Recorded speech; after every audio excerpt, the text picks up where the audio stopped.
Yeah. I'm going to check it out for you.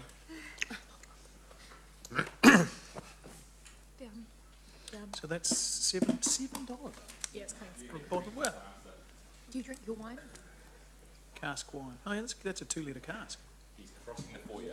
Just before we start, Countdown have Banrock Station wine at $19.99 for a 2-litre cask. What is it? I've just got my email from Countdown. Well, that's excellent. Gary, get there before 9 o'clock. Close after all closing. Okay, so I had Councillor King. Sorry, it was next on the list.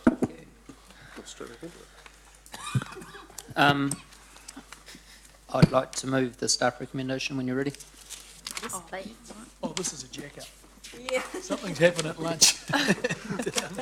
We drugged his food. I'll second that. Did you have questions, councillor King? No, okay, I'm no. sorry. If I'd known that, we would have done that before. Let's run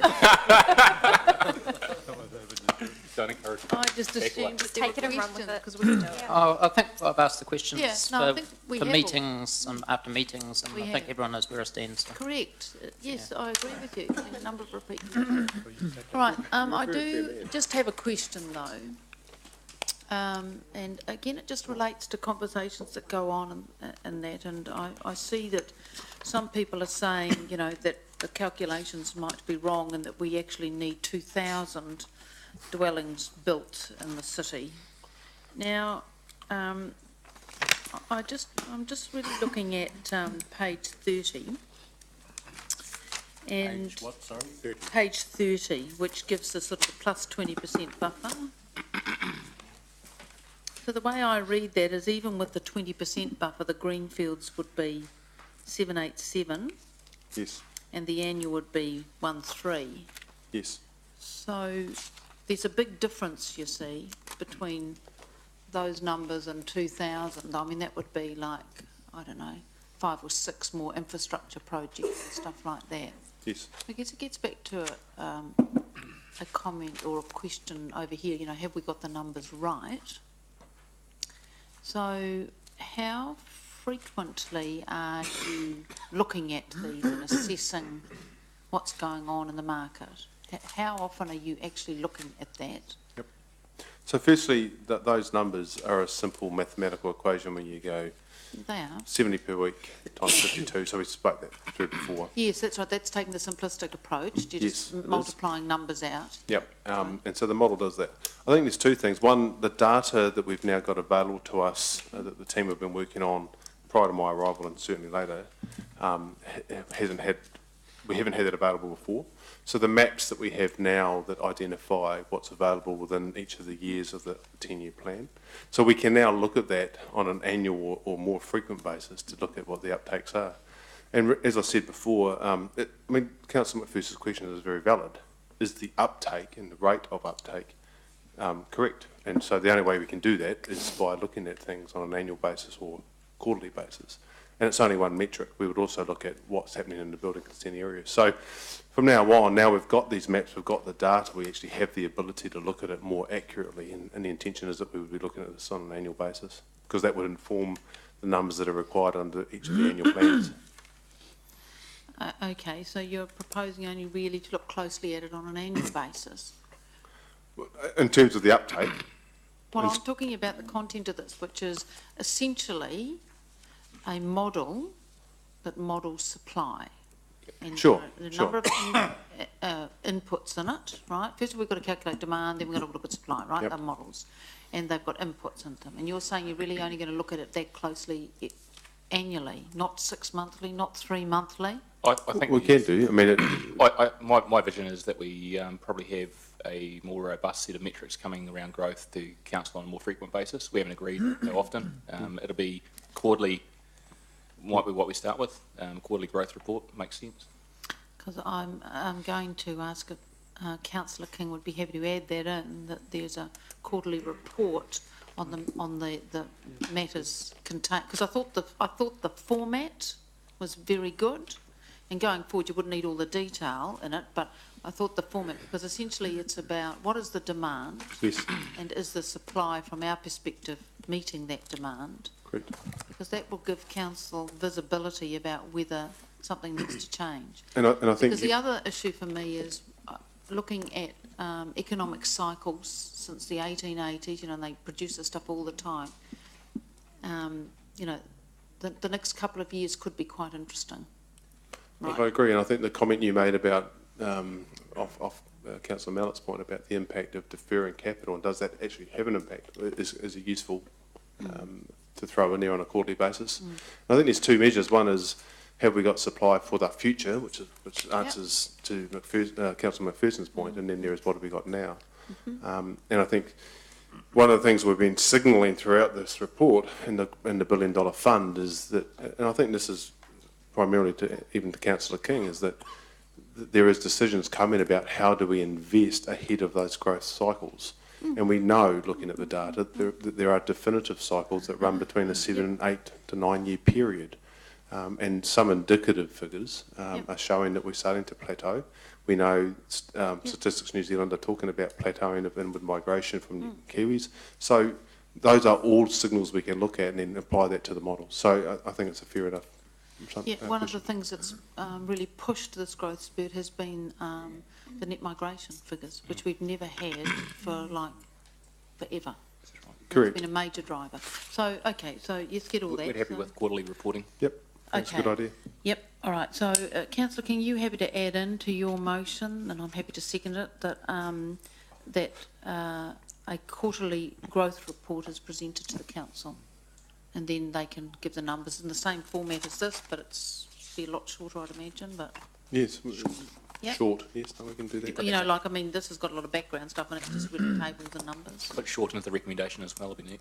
Yeah, and I think, and again, your point about the demand side, the debate here has been about supply side. We haven't spoken about what the demand side is and the constraints within that, but it's a fair Well, we've point. we've modelled demand, and that's why you start with demand, right? Because Correct. you've got no point in oversupplying or Yep. undersupplying.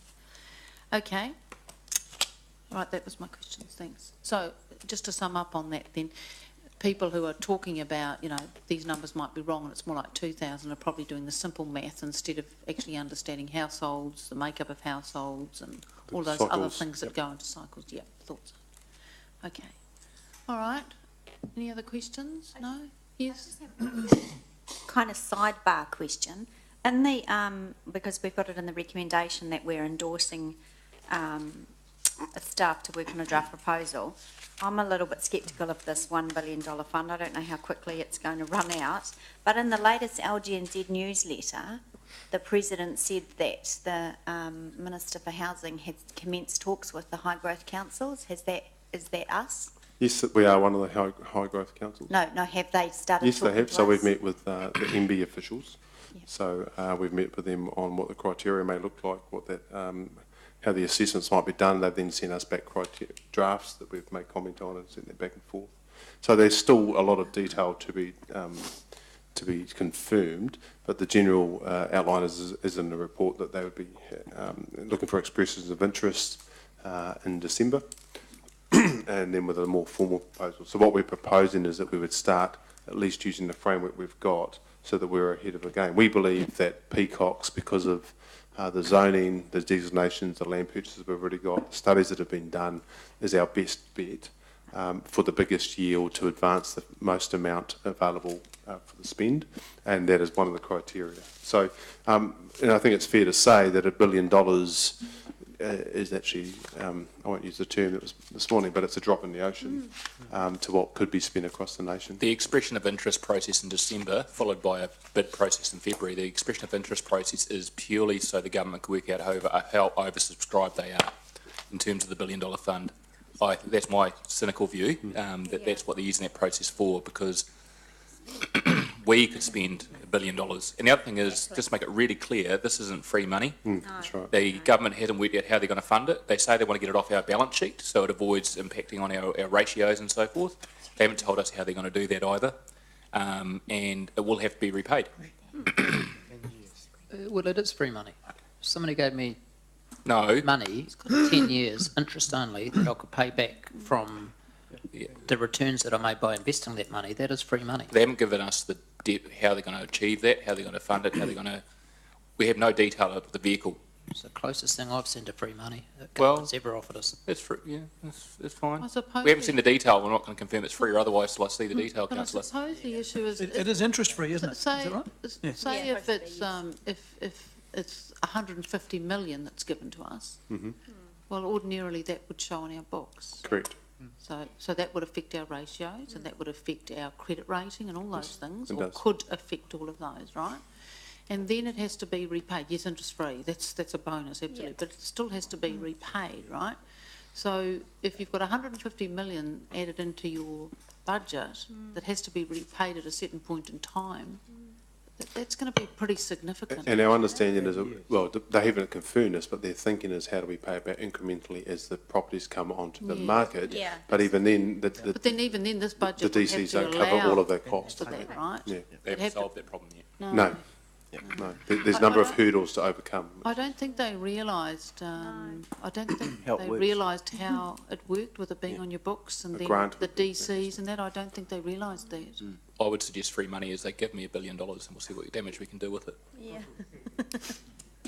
The whole billion. Whole billion. The other aspect is that if we do bring Peacocks forward and take the $150 million, they're silent and they haven't told us how we're going to manage the amendment to the 10-year plan aspect. Do we do an amendment to the 10-year plan on a subject to receiving the bid, if it's been successful in the bid?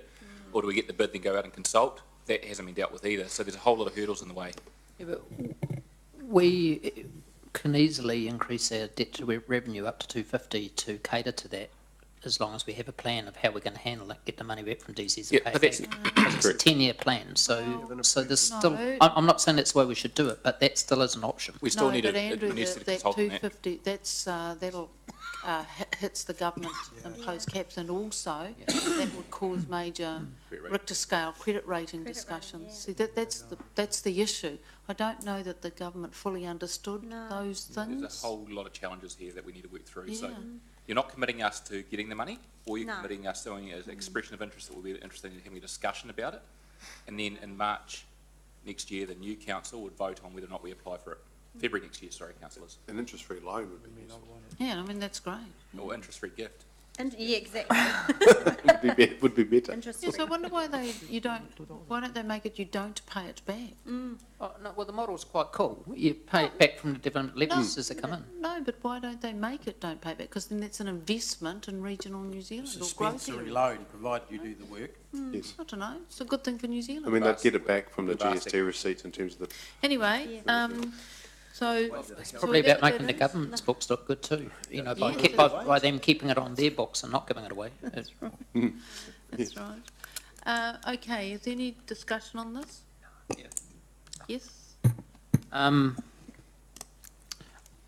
Something's to me still not right. We, no matter what the report says and how it's written, we just don't have the titled land there. And I know that we don't do that last step to turn it from development ready land into titled land, but I don't buy that it's not our responsibility. We do have a responsibility here to have titled land available on the market. I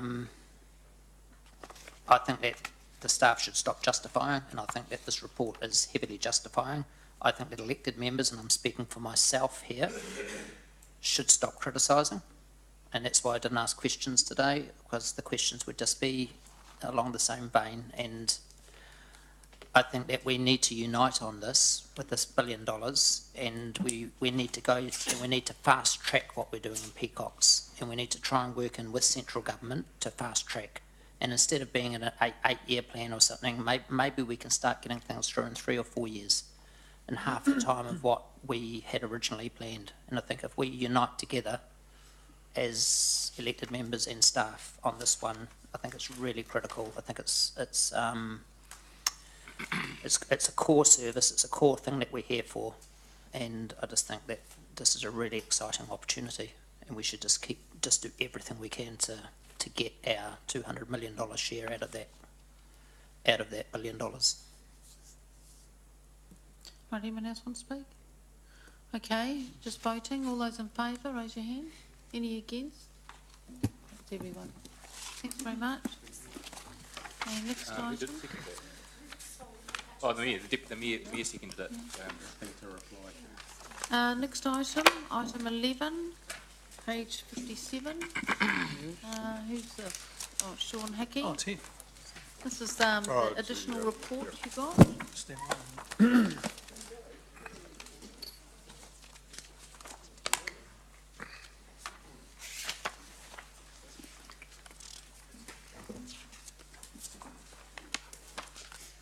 Thank you, Your Worship, councillors. I'm just going to take the report as read and take questions on it.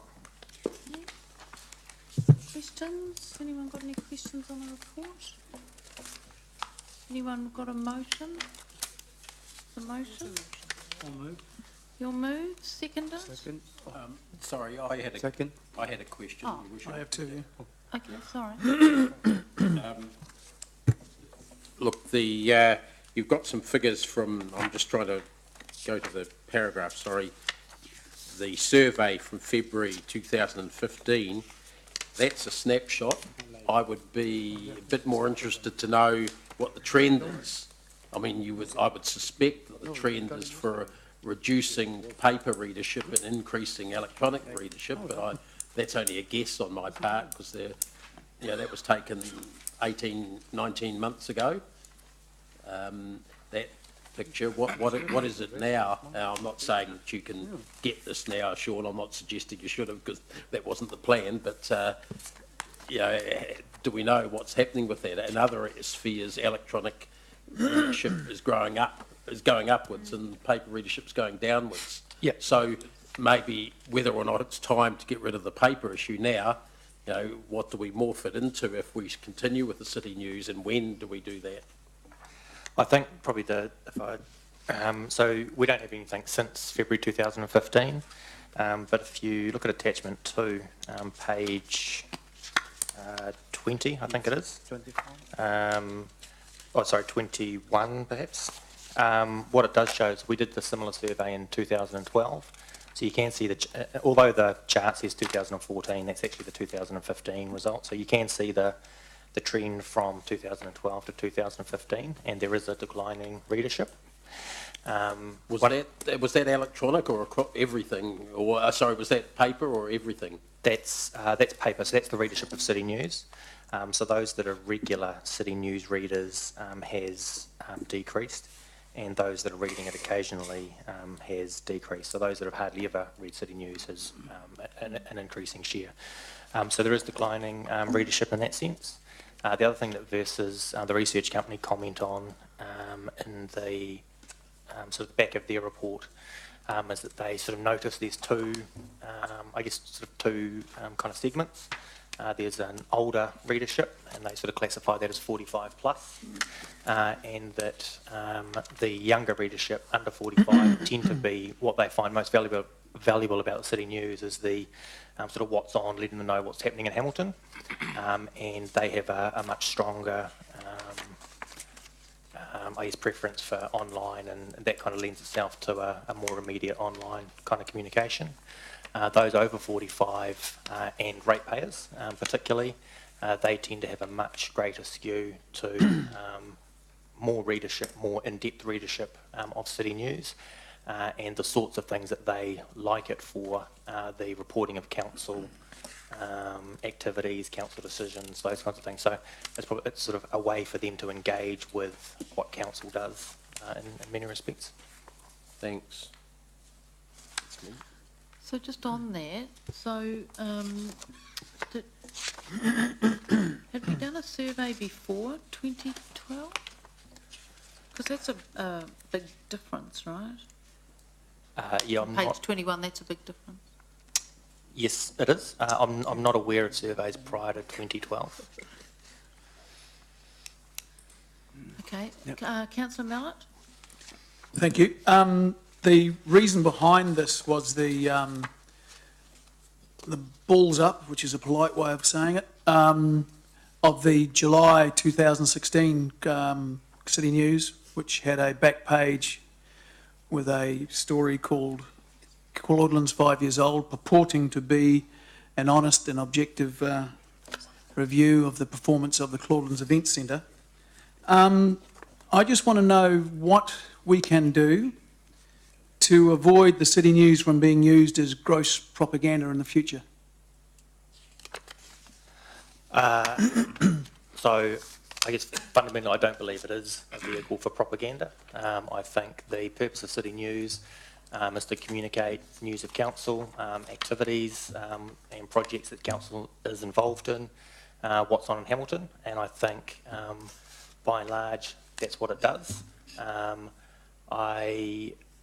Since August we've also introduced a new sign-off process which is designed to, I guess,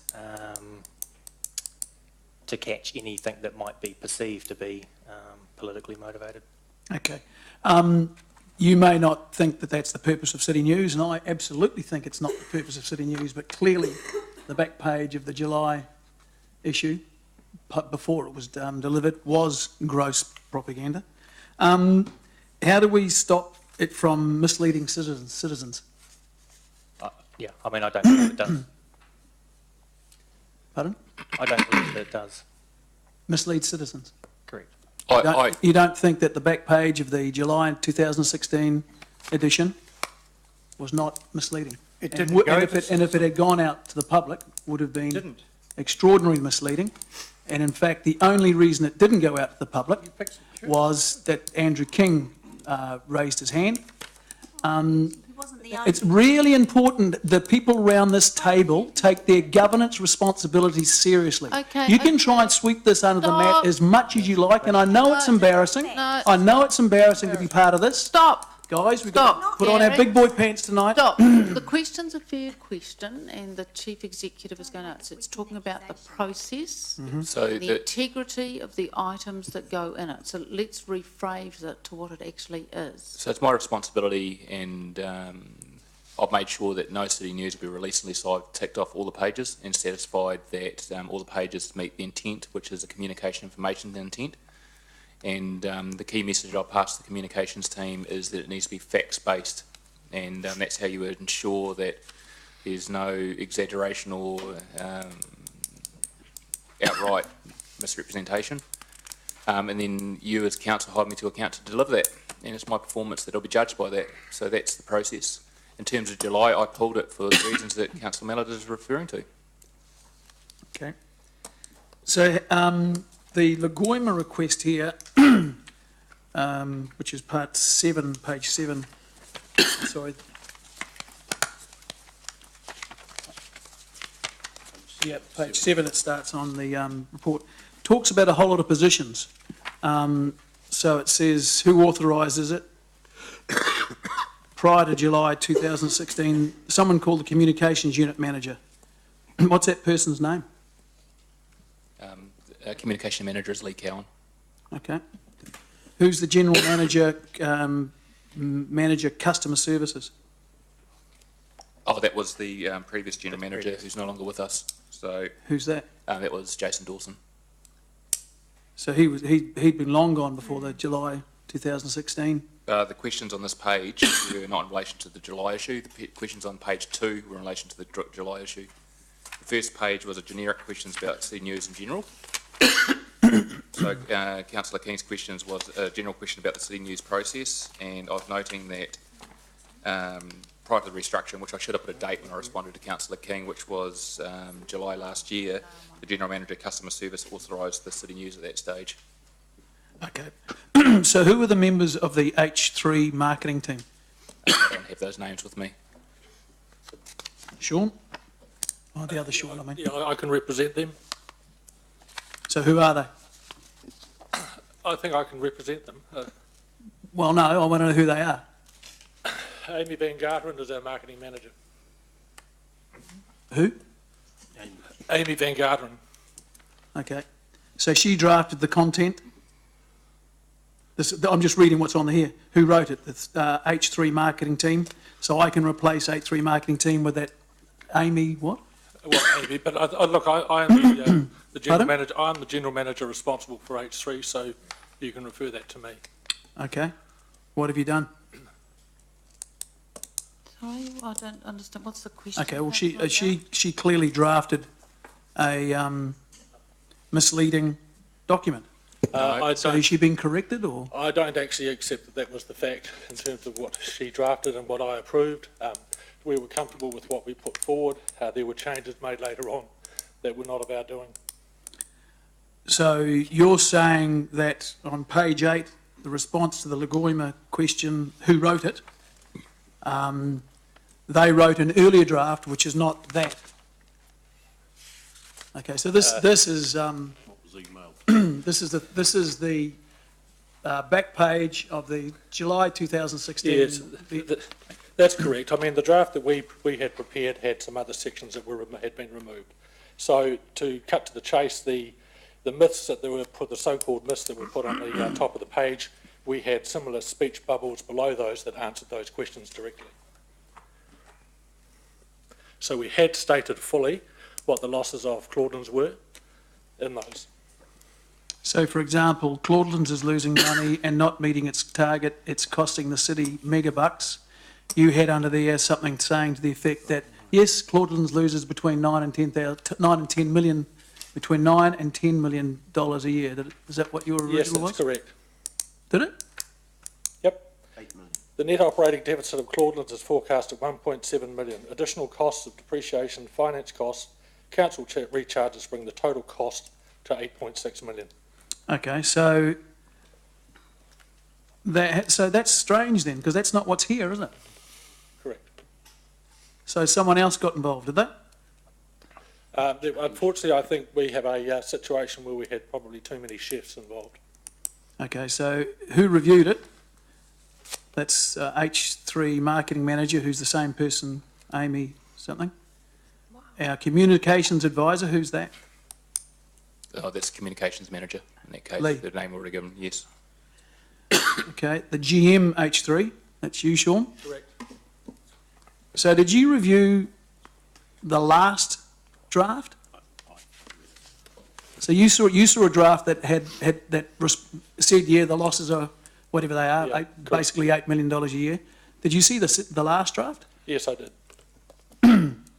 Did you notice that it had changed? Yes, I did, and I was not happy about it. Okay. So who changed it? I think, once again, as I said before, there was a lot of people involved in the drafting of this, unfortunately, and a lot of signals, and we were hitting deadlines and so forth. So you protested that the figures weren't right? Yeah, look, to be fair, I also didn't like the treatment or the sorting fact from fiction. The what? Idea that I didn't like the sorting fact from fiction idea that had been put forward as well earlier on. However, I deferred. Okay, so in your okay, I don't want to put words in your mouth, but would I be right in saying that the draft you saw, the first draft, was accurate? The second draft, Correct. or the final draft, had become inaccurate, in fact dishonest, which is the same. The thing as final inaccurate. draft was everything that was stated in the final draft was accurate in terms of all the information. The issue was that there were no direct answers to those sorting fact from fiction statements. That was the error. Okay, so what kind of organisation would let that sort of thing get through?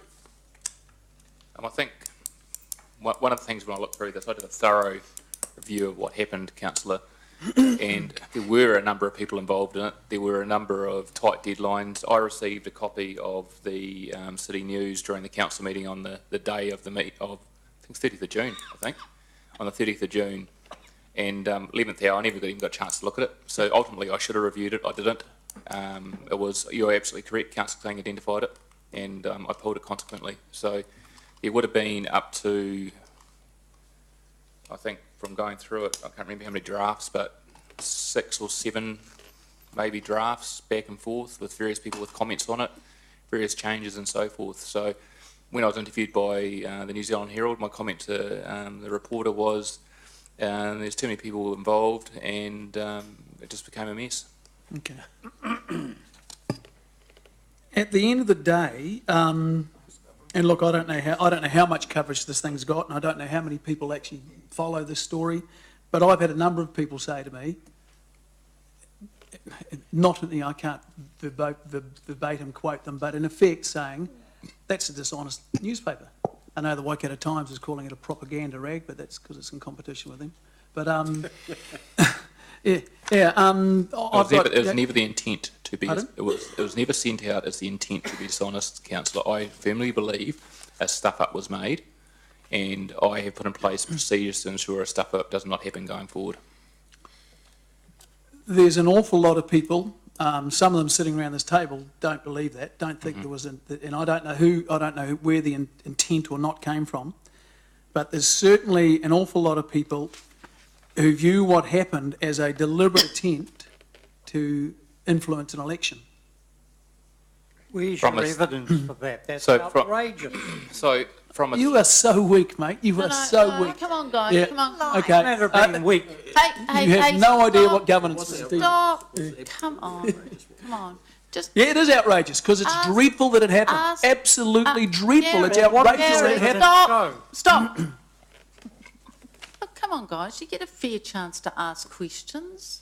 I've had feedback that I'm too liberal about letting people ask questions. So come on, guys, ask your questions to find out what you want to know. Point of order, Madam Chair. I do Including believe you, the right. councillor was asking questions, was, that's my point. but someone else didn't like it and interjected, That's- and that's what caused the fuss. That's my point, councillor McPherson. What I'm saying generally is, come on, everyone, let them ask their questions. Yeah, ask your questions. But make sure they're questions. Yep, yep.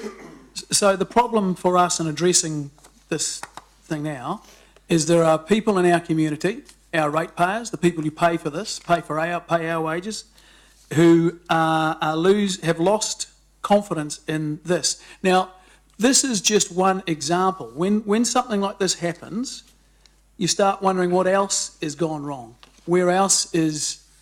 What's your question, councillor? Well, they are. Where else? These are. Where else is the Right, start of a but it question. sort of sounds- Where else in this organisation Yeah, are we gilding the lily?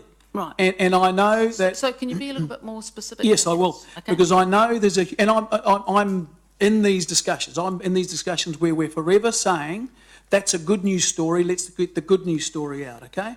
We seem to have. Why have we avoided telling the truth, being clear and objective? Because it influences everyone, influences the community, but it actually influences us. We start believing our own BS So after a while. Your question is what? do we believe our own BS? I don't think that is the I thought you're asking whether we believe our own I BS. think your question is a process question. Yeah, isn't it? no, it's not. It's a culture thing because, yeah, a process question would have been there are spelling mistakes and the grammar's wrong. Okay, that's a process thing and someone hasn't checked the grammar. What we're talking about here is the intent and the content of the thing. And that's what really concerns me. Yeah, and so I'll take the question from that. I mean, that article concerned me as well, and hence the reason I pulled it once Councillor King brought it to my attention. I pride myself on being transparent with the media, and I pride myself on, we're involved with this, we'll make sure it's balanced and transparent as well, and that there's never been another scenario like this when any councillor has drawn to my attention in the period of time I've been the chief executive, a City News article that hasn't been balanced. So going forward, even though I haven't reviewed those, but even without my interjection, they've been straight through the middle. But going forward, I will be reviewing them and I'll be making sure they are balanced. I can't, like I said, I reviewed that issue. I've got copious notes. I've got every single email. I had to provide that for the Nikki Preston Lagoima request. I've gone through it. I know what happened. And from my opinion, it was a stuff up. And it wasn't, there was no staff members who were trying in any way, shape or form to influence the outcome of the election. So Do you- there were sorry, there were no, people no. other than staff members involved, though, weren't there? And that said that in my response to the Lagoima request, that basically there was a preliminary meeting which I was involved in way back on 24th of May, where we talked in general about some performance at Claudelands. We talked about with the millionth customer coming up, it might be a good opportunity to put some facts and figures out. The Mayor and the Chair of Finance and the GM was at that meeting. Very high level meeting. There was no content or detail discussed about City News. And then the article was reviewed by those people noted in B, which included the Mayor and the Chief of Staff and myself briefly, and the Communications Manager, in addition to the people that have been mentioned by Councillor Mallett. And who provided feedback? Who provided feedback between the first draft and the final draft? Was it just staff members? No, there was some feedback received from Her Worship as well. I provided a feedback on the first draft. I only provided feedback on the first draft. And was the article rewritten as a result of that feedback from the Mayor to incorporate her thoughts? Yes, there was feedback from the Mayor taken on board, yes. Thanks. Deputy Mayor, I've got you. So this is questions or? Yes, questions, or unless you want to move No, on? I'd like to debate, so I'll wait. Oh, right. I just have a quick one. Yes. On page 32, talking about the survey about improvements, I look at it, 60% of people say don't know. So what would you take that answer? Is it positive or negative or something, just simply ignore them? Don't know. I mean, it's quite a big number. Just don't know. Yeah, I would take it to be sort of indifference or leaning towards positive, perhaps. I mean, if you don't know what could be improved, then I sort of imply that it's probably All right, okay. good. Thank you. Right, sorry, did you have a motion, Deputy Mayor? Yeah, I've moved. What, the Well, the motion? motion is the report be received and staff do not bring a further report on City News to the council meeting on September 29, and that the future of City News be referred to the new council. So is that an addition, C? Got that?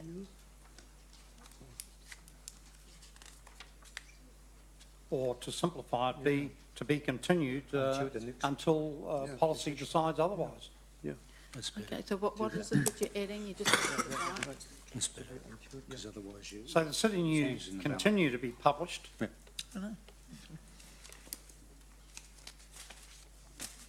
Stop. did you get that? Who's seconding that? I'll It's second. not coming up. Oh, no, it's just going to stick it up. It's exactly what's in here, except that it continues to be published. Second. As a C. Second. Your second, councillor Young is seconding it?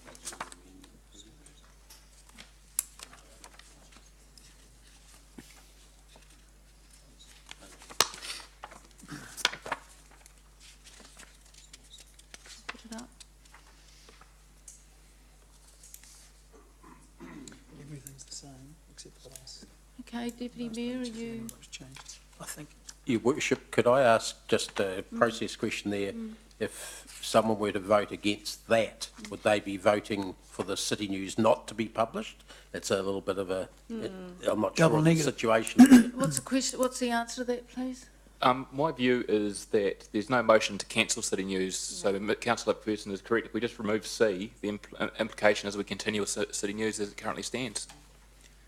So you don't need C? I don't think we in need there? C, Deputy Mayor. It might I think be without it, confusing. it just confuses it, Councillor McPherson, you're right. No, it doesn't take much from me. So what are you suggesting, Chief Executive? I just think we delete C and we're ready to rumble. Punch up. Sorry, it's late in the evening. What My they're saying apologies. is you don't need C because it is continuing to be Okay, published well, unless delete it, otherwise. fine. Right, no C? Okay, do you want to speak to it? Yes, I'll speak to it. Okay, Oh, sorry. no, No, right. sorry. So look, I speak to this with a very, very long background in journalism, including a number of national and international awards. So I think I know what I'm talking about. And I agree with Councillor King and Councillor Mallett, because they've raised an issue that I support, and that is that any article in a City Council publication, regardless of whether it's City News or any other device, always has to be fair, balanced and accurate.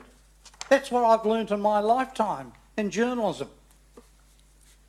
Now, having said that, I don't accept Councillor Mallett's suggestion that this is a political conspiracy, a Reds under the bed suggestion. I think it was a mistake. It was poor judgment, but it's no different than the editor of the Western Community News adding a footnote to an article. And I hope that that editorial board raises that issue at the time with the editor. And that's also had some significant coverage. Look, my view is that the City News is an excellent communications tool and it's cost effective.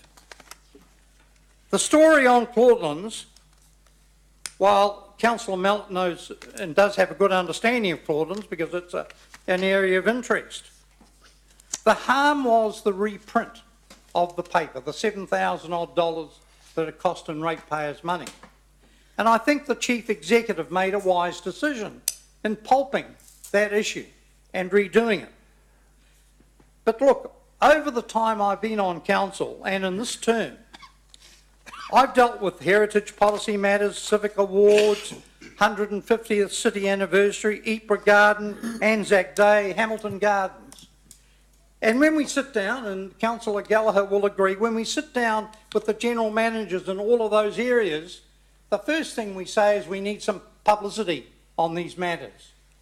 And we say to the general manager, can you have a talk to the city news people? I don't go and talk to them, but we pass on that news to the, through the general manager, to the city news editor, to please consider a story on something that's positive in the community.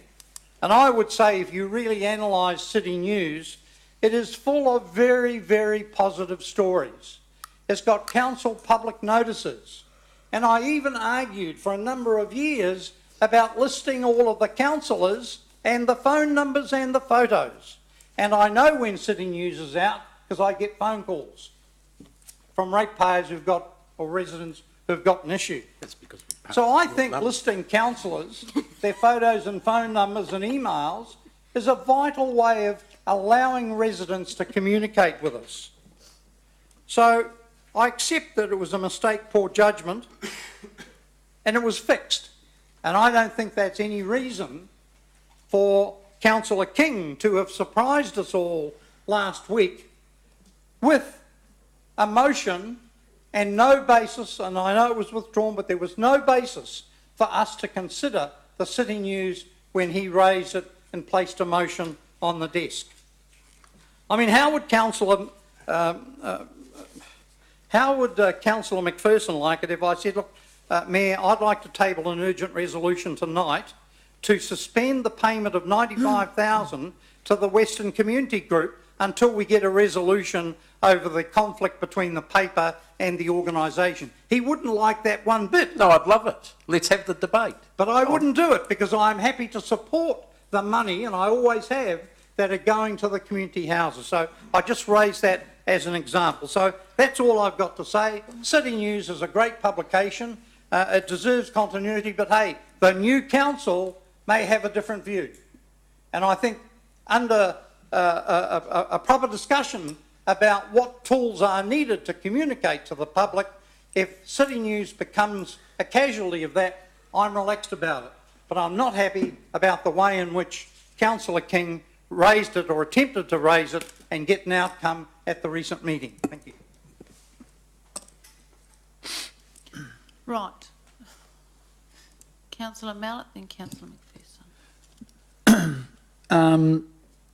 Just listening to Gordon, I just responding to him. The harm is not. I mean, yeah, the $7,000 was wasted. Okay, that's a drop in the bucket. When you're comparing, what we're talking about here is the creation of a fear within the community that the council can't be trusted, that the council's own communications to us are not real, are not true, are not objective, that our council would lie to us, that our council would lie to our own councillors, that council would send out misinformation in a period 8 weeks away from an election. Those are the big concerns that are raised. Yep, sure, the cost of the reprint is a pain, but what we've got here now is, and this stuff just goes on and on. People are coming, and I assume this story will get reported now. That's just going to be another wave of this stuff going out, and it just creates distrust amongst the community, and that's just what we can't afford. Now, unfortunately, going forward from here, there are two issues that I'm concerned about. A, that this never happens again, and secondly, I don't know, and Gordon hates this, I don't know what consequence will come from this. I mean, I don't know. I don't know what you do. I don't know what you do. This is up to Richard to look at, but, you know, you can't do this and just get away with it, as far as I'm concerned. Because as far as I'm concerned, and I don't care what you say, maybe I'm a bit blanket, but as far as I'm concerned, this was a deliberate attempt to mislead our community and a deliberate attempt to impact on to impact on an election coming up. So I'm very, very concerned. And I don't really think that recommendation up there addresses the issue.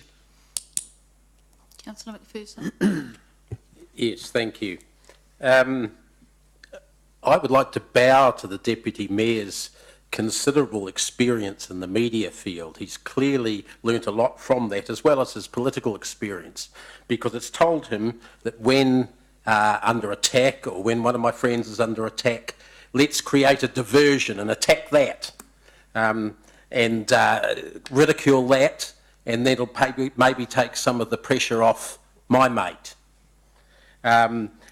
His silly attack on the Western Community News, which cost the ratepayers precisely zero, and is done entirely by volunteers, compares interestingly with the cost to ratepayers of City News, which is $80,000. In other words, there's no comparison at all. The only comparison is the one that Gordon has in his mind.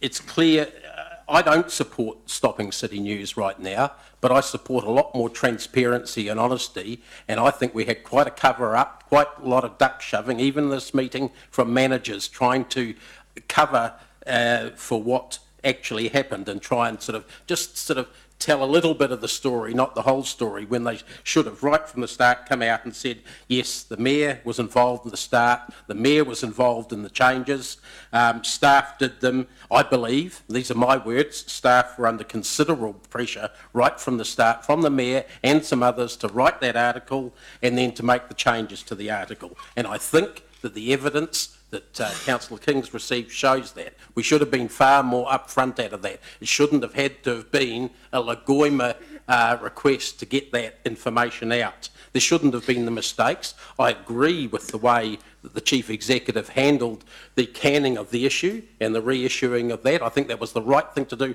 at that point in time, but he could have been more quickly open about that, and the General Manager certainly could have also been more open about that here. I think that's what leaves a bit of a bad taste all round, that we've tried to hide the Mayor's involvement and other political members and staff members' involvement. I don't blame, actually, the staff that originally wrote that. I don't believe that it was their idea, certainly not theirs alone, to do that article in the first place. And it certainly wasn't their idea, as we hear from the General Manager about the changes. I think there is another issue coming up with that paper. Is it still relevant like it was 10 years ago? And some of the figures here leading us to look at that in future. I think we need to look at electronic versus paper. I think we need to look at what it covers. It's clear to me that young people do like to see the what's on sort of thing, but maybe a good app on the phone would do that better in today's modern terms. Maybe we need to look at how we do get news around the older people in the community. Maybe we could pay for something to be in the giveaway papers. That's been mooted before as a cheaper way of doing it. You know, there's several other options. Is that something we should be spending $80,000 of ratepayers' money on? And, you know, to be honest, with the best will in the world, I think an internal publication that goes to every letterbox has been proven to be potentially under political pressure. Okay, any other speakers? Councillor King? Firstly, I just want to point out that the Chief Executive, when I pointed out what had happened, was decisive and immediately pulled the paper secondary to the cost or to anything else. So that stopped this becoming a far, far bigger story. Because if it had gone out to 55,000 houses, it would have been a much bigger issue to deal with. The information in circulation clearly shows that there's 2 elected members in this room who are involved in this and input into the article that we're talking about.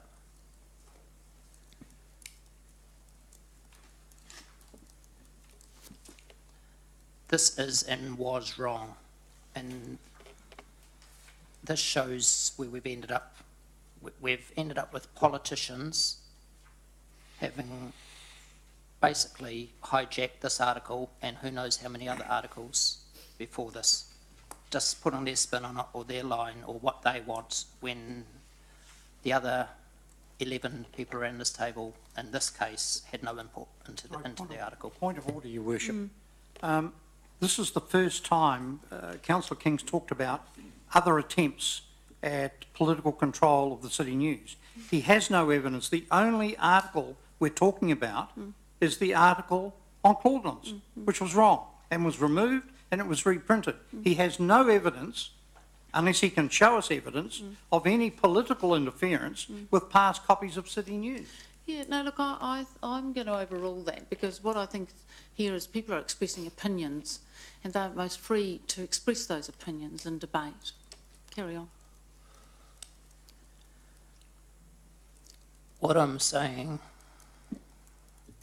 Deputy Mayor, is that we've got to a point where there's certain members around this table who had input into the paper, and it was never the intention of what this paper was all about. This paper was about staff running a newspaper that sent out factual stories to the people of this city without people who are sitting around this table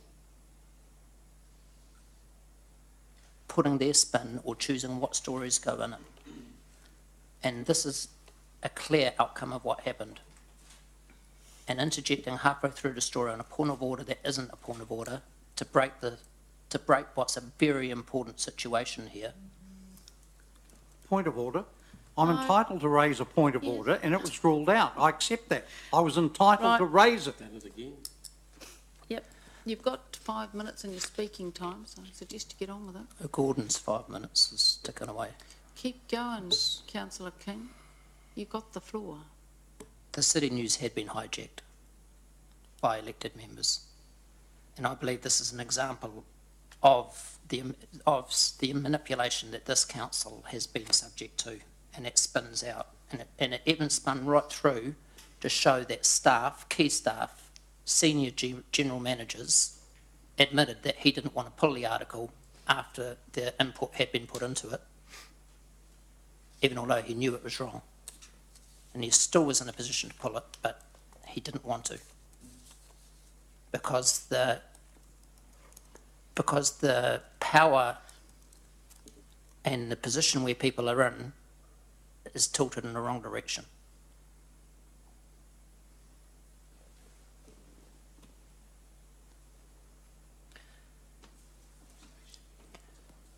Now, I'm not going to put up the amendment that I put up last time on what should happen to the future of the City News, and I've thought about this long and hard, because I don't believe that we'll get an accurate vote and outcome here around this table of what should happen with 5 people leaving and with some of the alliances that have been formed in this council. I believe that this is a paper that should come up again with the new council, once the new council's in place. But the critical thing about this paper is that it speaks it from the staff have the power over this paper, not elected members. The staff have the input, not the elected members. And this has got way out of kilter. And it's got to cut in, and Richard's the chief executive has clearly said that from now on he won't let that happen. And it's one of the outcomes that's happened here, is he's pulled it back and given it back to staff and made sure that that's where it stays. And there's some comfort in that for all of us, I think, around this table. Finished, Councillor King? Thank you. Councillor Gallagher? Yes, thank you. First of all, I want to take the opportunity to commend our local print media. Don't always agree with them, but I think we're well served as a city of our size with the Waikato Times, the Hamilton News, Hamilton Press, and also my good friends at the Western Community Centre News. And I want to assure elected members that Neil Tolan is no shrinking violet. There are a bunch of feisty individuals down there, believe you me, and if they have an editorial line, they're not going to be influenced by any councillor candidate or whatever. And they're reflecting the views of the messages of their community, and I respect that there could be another community paper somewhere else in the city that will take a totally different line, and that's fine. That's called democracy and freedom of the press. I think it is a very positive thing in my view, and I'm happy to be convinced otherwise, to have a City News Council newspaper that does is informative, that does underscore some of the fantastic things, in my view, that council as a collective team are doing. However, I totally support and agree with Councillor King and Councillor Mallett in particular, raising the issue they did in terms of the City News appearing to obviously make sure that it plays, dare I say it, an independent bat, and that, of course, anything it publishes must be accurate.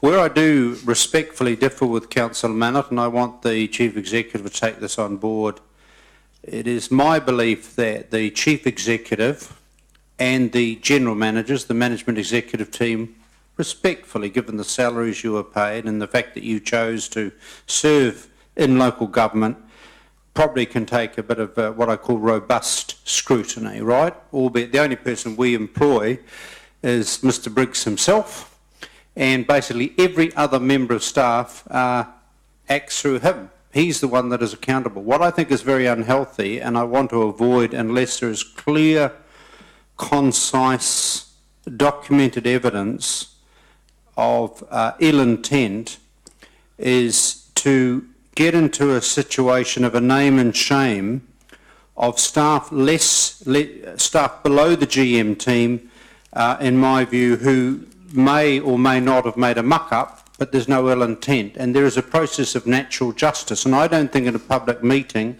we should be seeking with respect to name more junior staff members who may or may not have made a genuine mistake. But unless there's clear evidence that people were part of some ill intent or some political focus or whatever, then that would be brought to the attention of the Chief Executive, because I have to assume that people who are public servants carry out their role in a fair and neutral way. If there's a muck-up, then obviously I hold the GM and the Chief Executive to account, only them, and I don't think it is healthy that we should be actually seeking names with respect of people in this chamber, because in point of fact, and trust me, if I'm not an employment lawyer, but I would be really, if I was a trade union official, I'd be hot to trot if any of my members were suddenly, their names were bandied around in this chamber, and I'd be wanting certain protections. Having said that, let me emphasise that I totally support the concerns that were expressed by Councillor Mallett and Councillor King, and I totally support their or any councillor to subject our CE and the management executive team to robust, rigorous scrutiny, you know, with precedents, because in the end it is actually about accountability and use of public money. My personal view is that, as I've said before, I think that City News is by and large a good publication, and I will name one staff member who's not at the GM and certainly doesn't get a GM salary, and that is Lee Cowan and her team, who I've always found incredibly professional and very good to deal with, and I believe as a group of professionals they do have the city's interests at heart, and I think they do their very best to put out a good product.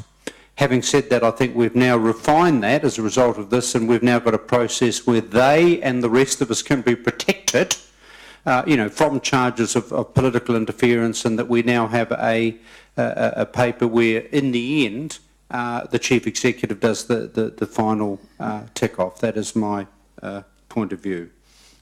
Councillor Pascoe. Thank you. Look, I'd like to bring some facts to the meeting. We're talking about there appears to be political interference, that there's a bit of a guessing game going on here with much opinion and short on facts.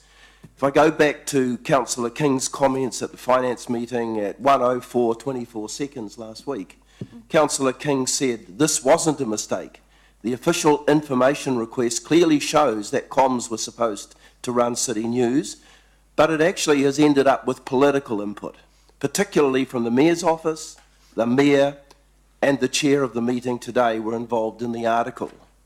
Now, if he looks at and reads closely, or reads sensibly the Lagoima statement, the Lagoima report from the chief executive, he will see who reviewed it. He will see whose idea was it. And the idea came on the 24th of May, and that was from a meeting which was being held to assist to prepare the quarterly report for finance on Claudelands, and that was a report that was requested some months ago by Councillor Mallett, and that report, as councillors are aware, has been evolving over that period.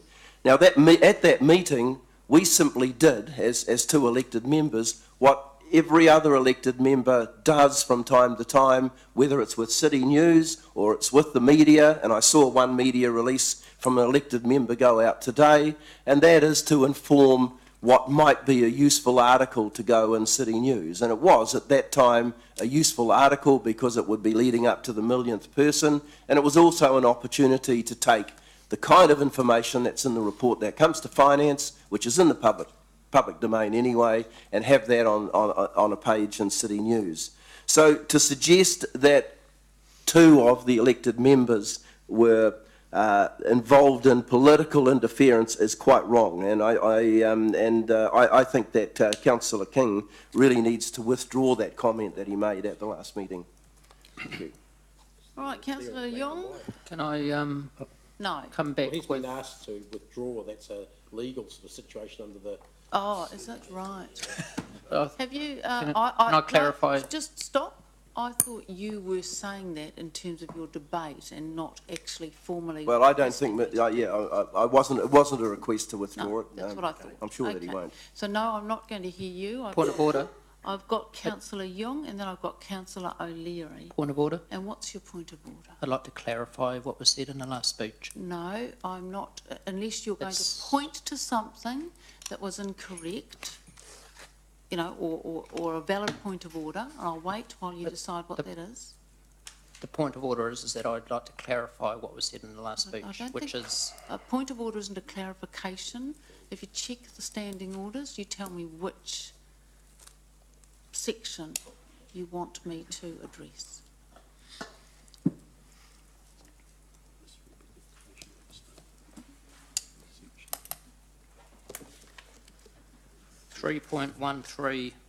.13.7C. 3.17. Taken mine. Which one is it? 3.13.7 Yep. C. C, misrepresentation of any statement made by a member or by a staff member or employee of the Hamilton City Council. What is it? The Councillor Pascoe clearly said that there wasn't political interference in the article and there wasn't political input into the article, when I have evidence here that shows that there was Political input into the article. Political input into the article? Yes, by two members. Look, I'm sorry, I'm a little bit confused here. You said It's I read what Councillor King said at the finance meeting. This is a Yes. transcript provided to me by Democracy yes. of what Councillor King, so if I've misrepresented him, it must be that there's a mistake in what he said at the meeting last Yeah, week. so I think Councillor King, what... He clearly said that there wasn't political interference by the second person, and that the second person, he asked that that reference be withdrawn. And I'd just like to read out where, and from the Lagoima request and the paperwork that's been brought through, where the second member fitted in. So where is that? The answer on to the Lagoima request of Yeah. the so- question on, and the question was,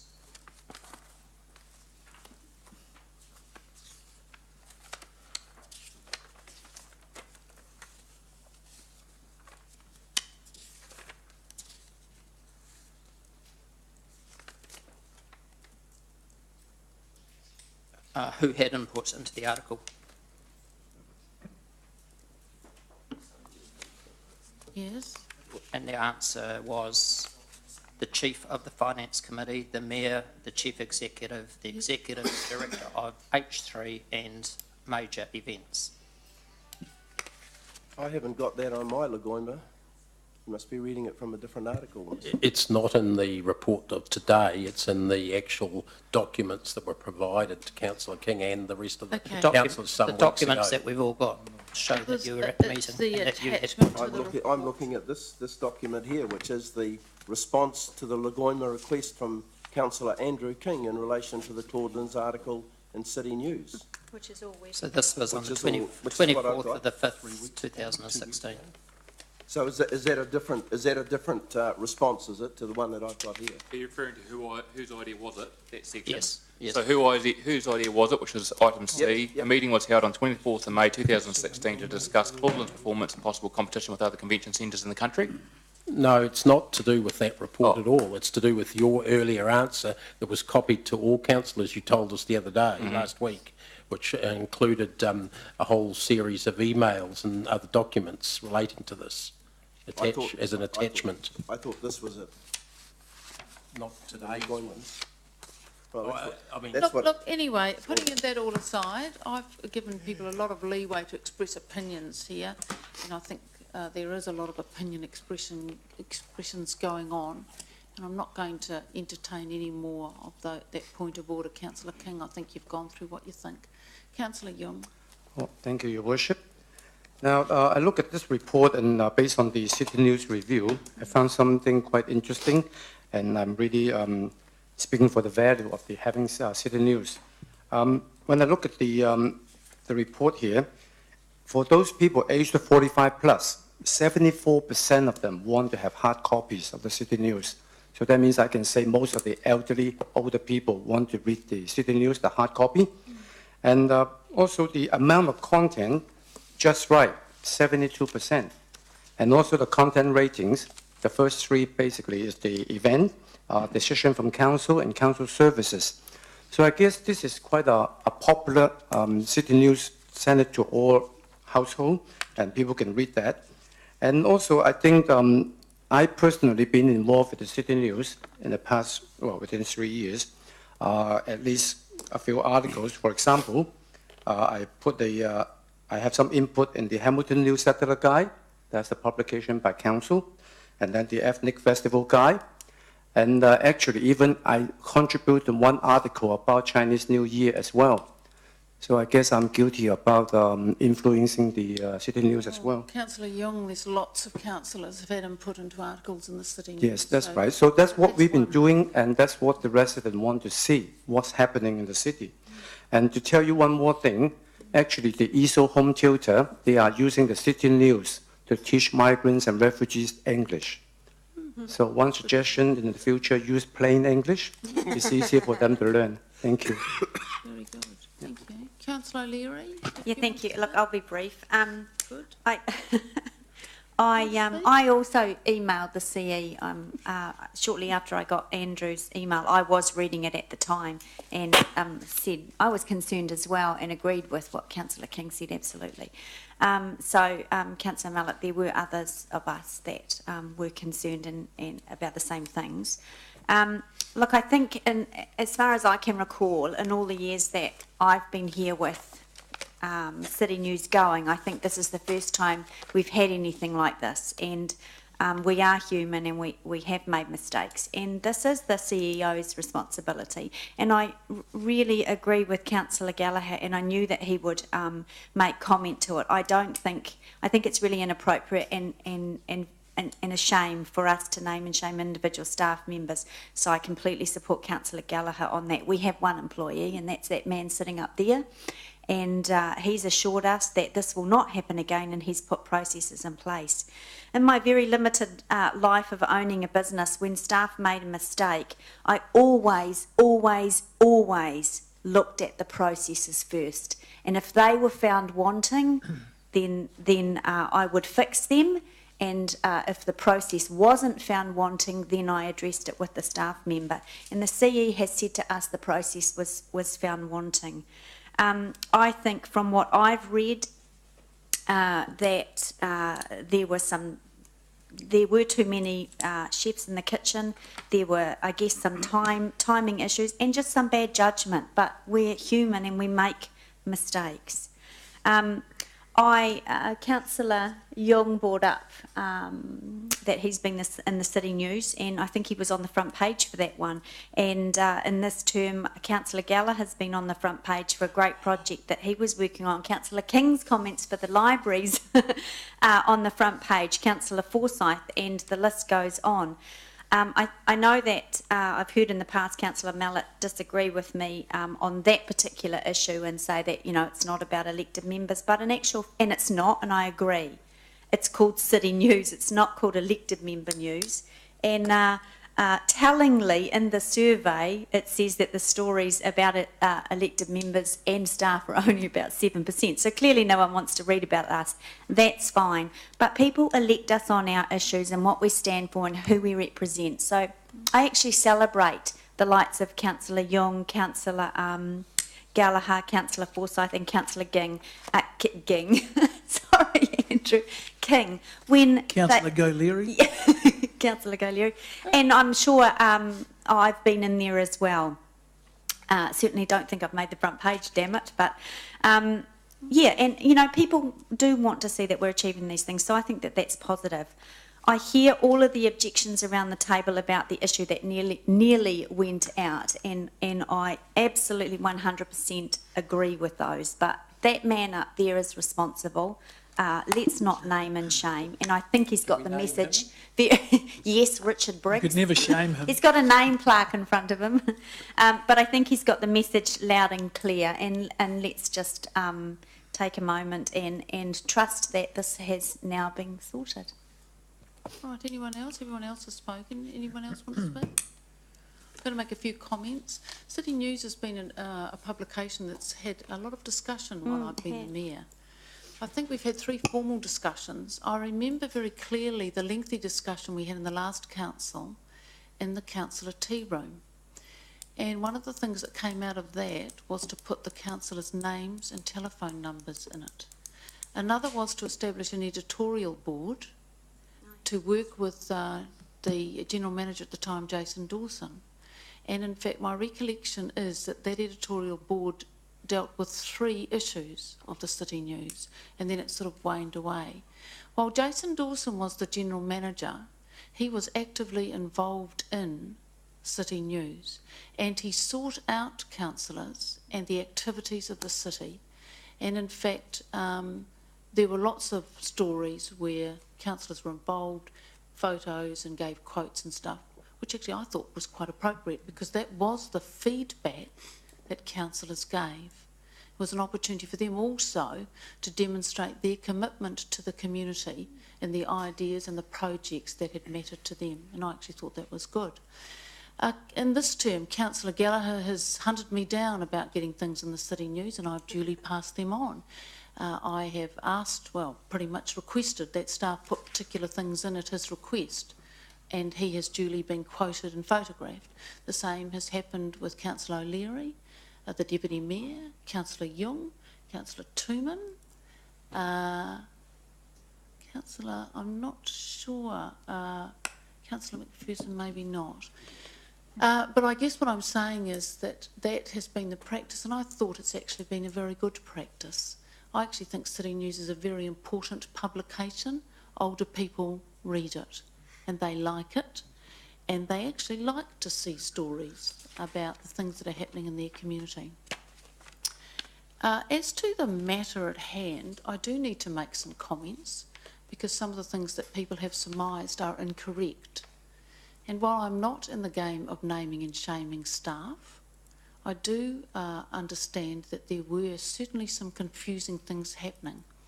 But I did give feedback on the first draft, and I am very clear about the feedback I gave, which was cut the jargon, and I think you, Councillor, talked about getting plain language, and answer the financial questions with accuracy. And what came to pass clearly wasn't that. Now, if in between giving that feedback, and I've given feedback on other articles, as have other councillors, so let's not shy away from that. if in between giving that feedback and what was ultimately produced got muddled up, then I'm certainly not taking any responsibility for that at all. I gave my feedback clearly, and it was appropriate feedback. I actually think the story was a good story, and I think it was one that the public would have liked to have read, because people do like Claudelands, and we do publish the financial information, and we should, and what's wrong with that? And that's good. But if it all got muddled up, so be it. I think some people have blown this all out of proportion, actually, all out of proportion, and jumped from A to Z very quickly without thinking about some of the other things that should have gone into their thought pattern. And I think that's because it conveniently serves some people to do that. Whether City News continues or not, quite frankly, if someone put a motion up today to get rid of it, I'd probably vote for it. Because as I said, in my time as Mayor, I've never known something cause so much discussion amongst elected members as the City News. Because people seem to think that there's some agenda going on. And it's not. People just like the stories. It's a good idea. But I'm sure the staff would be very grateful if we got rid of it, because then they could stop spending a huge amount of time putting stories into it or scrambling around to try and find stories. So I absolutely reject any suggestion other than that I did give my feedback, and that was appropriate, and I will continue to give feedback if I'm asked to, because that is appropriate. Right. Voting? Just a point of clarification. Sure. The proof that you worked on was proof number 4, not proof number 1. Look, I don't know what proof it was, Councillor King. I'm just pointing out that the you said it one was that proof I number gave 1. feedback on Was and proof number wrote 4. on, I don't know what number it was. Okay. I got that one, and I gave that feedback in writing and verbally to Lee Cowan. And I know what that feedback was, and what number it was, I wouldn't have a clue. I don't know how many drafts there were, but it sounds like there were a lot, and maybe that was a mistake as well. But that's not for us to concern ourselves. I've got people that run the process. And there's one other thing I might add. When Jason Dawson was the General Manager, he worked in that area, and he was actively involved in the City News, as councillors would know because they engaged with him on that point. Particularly Councillor O'Leary, the Deputy Mayor Young and Gallagher, you actively engaged with him because of the stories and the content. So maybe that is a situation that needs to be remedied. And my understanding was in the process that the General Manager did have to sign it off, because that's what used to happen. And also, my understanding was that the CE was in that process as well. Now, if that didn't come to pass, well, that's nothing to do with us. Internally, you guys can fix that up. Right, so we're voting on this. No one's got an amendment to get rid of it. Drat, that would be a lot easier. No? Okay. All right, Deputy Mayor, you've got a right to reply? Okay, we're voting on this. All those in favour, raise your hand. Everyone.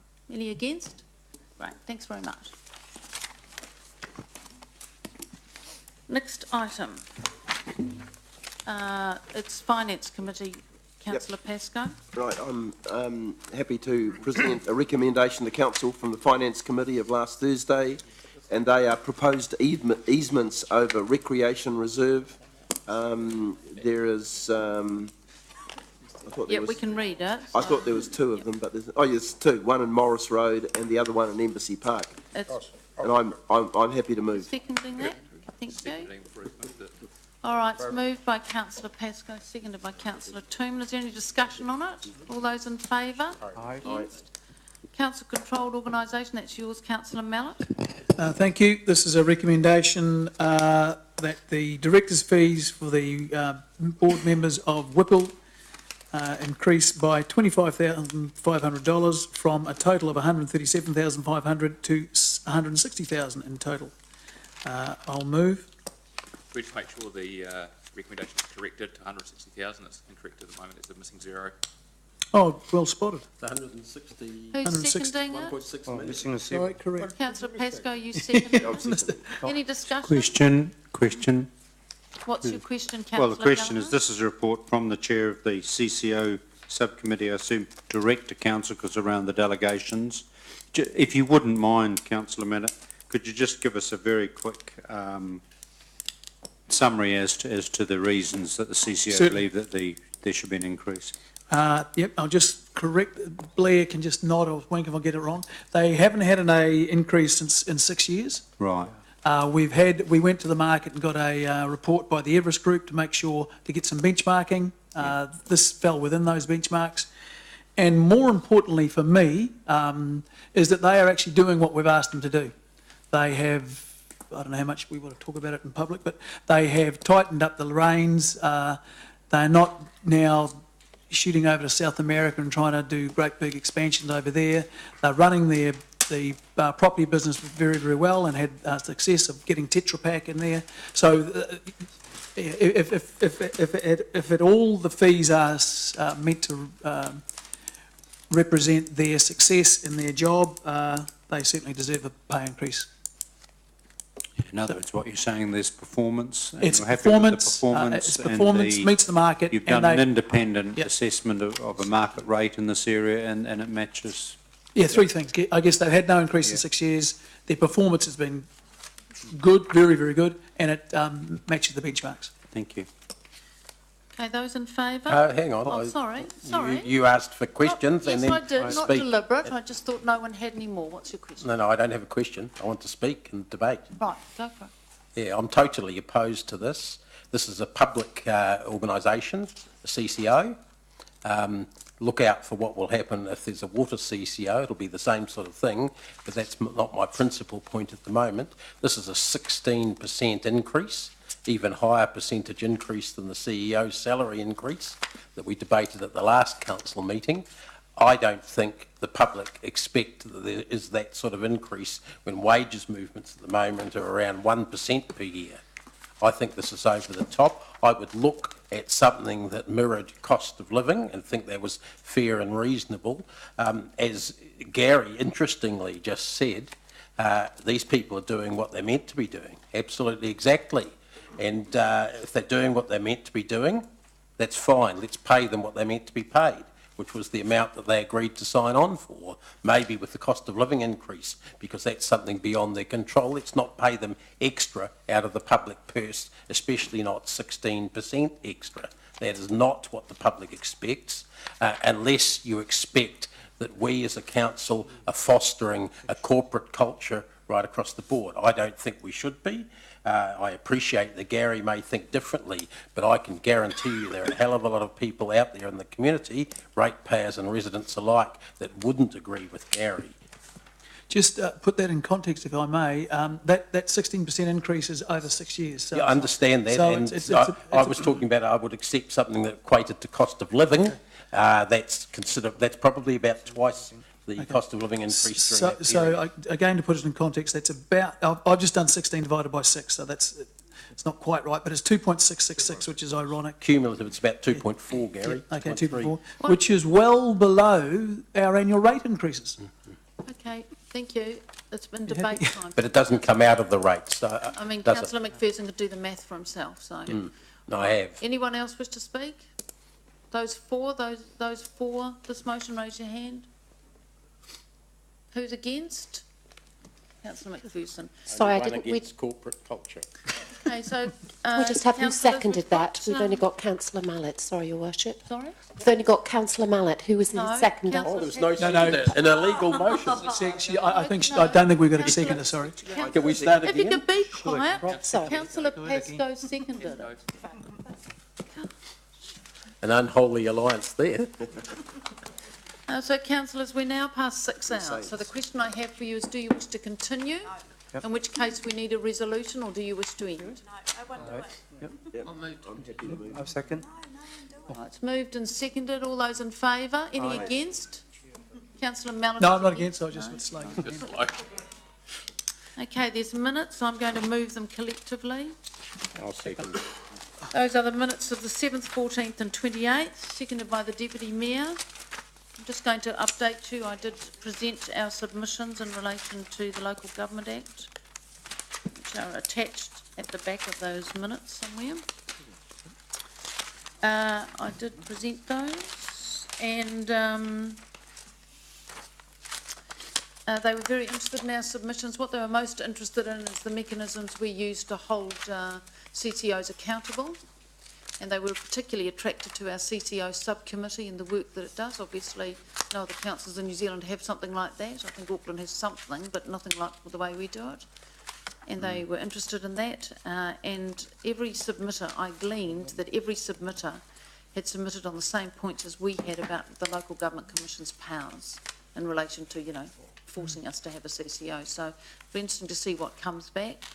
The person before me who submitted was from the infrastructure unit, I think in Wellington, and his submission was that there needed to be an inquiry into local government because it was needed to be properly functioning, and the only way to really look at it was to do a proper Royal Commission inquiry into local government. How did that go down? A couple of calls. Well, for the non-government members, I guess that didn't go down well. Yeah, actually, I think the whole select committee thought that was rather odd. So that was the update on that. So well, they moved. Why Makariri, was he? No, he wasn't. All right, so we're voting on those. All those in favour? Aye. Any against? Carried. We're in public excluded. I'm going to move public excluded. Your Worship, could I ask a question in relation to the growth report that's in public excluded, and why, apart from the names of the owners, which could be found presumably on the on the rates information list, why was there any other reason? Executive, why is it in public excluded? Yeah. I did query that. I did suggest it be in public. He assured me it met the Local Government Act requirements. Not these ones, actually. The first two maps could have been in public. Well, okay. Well, that raises a question because the agenda's supposed to be signed off by the Chief Executive as ready to go. So if you're now saying that those things could have been in public, did you sign it off?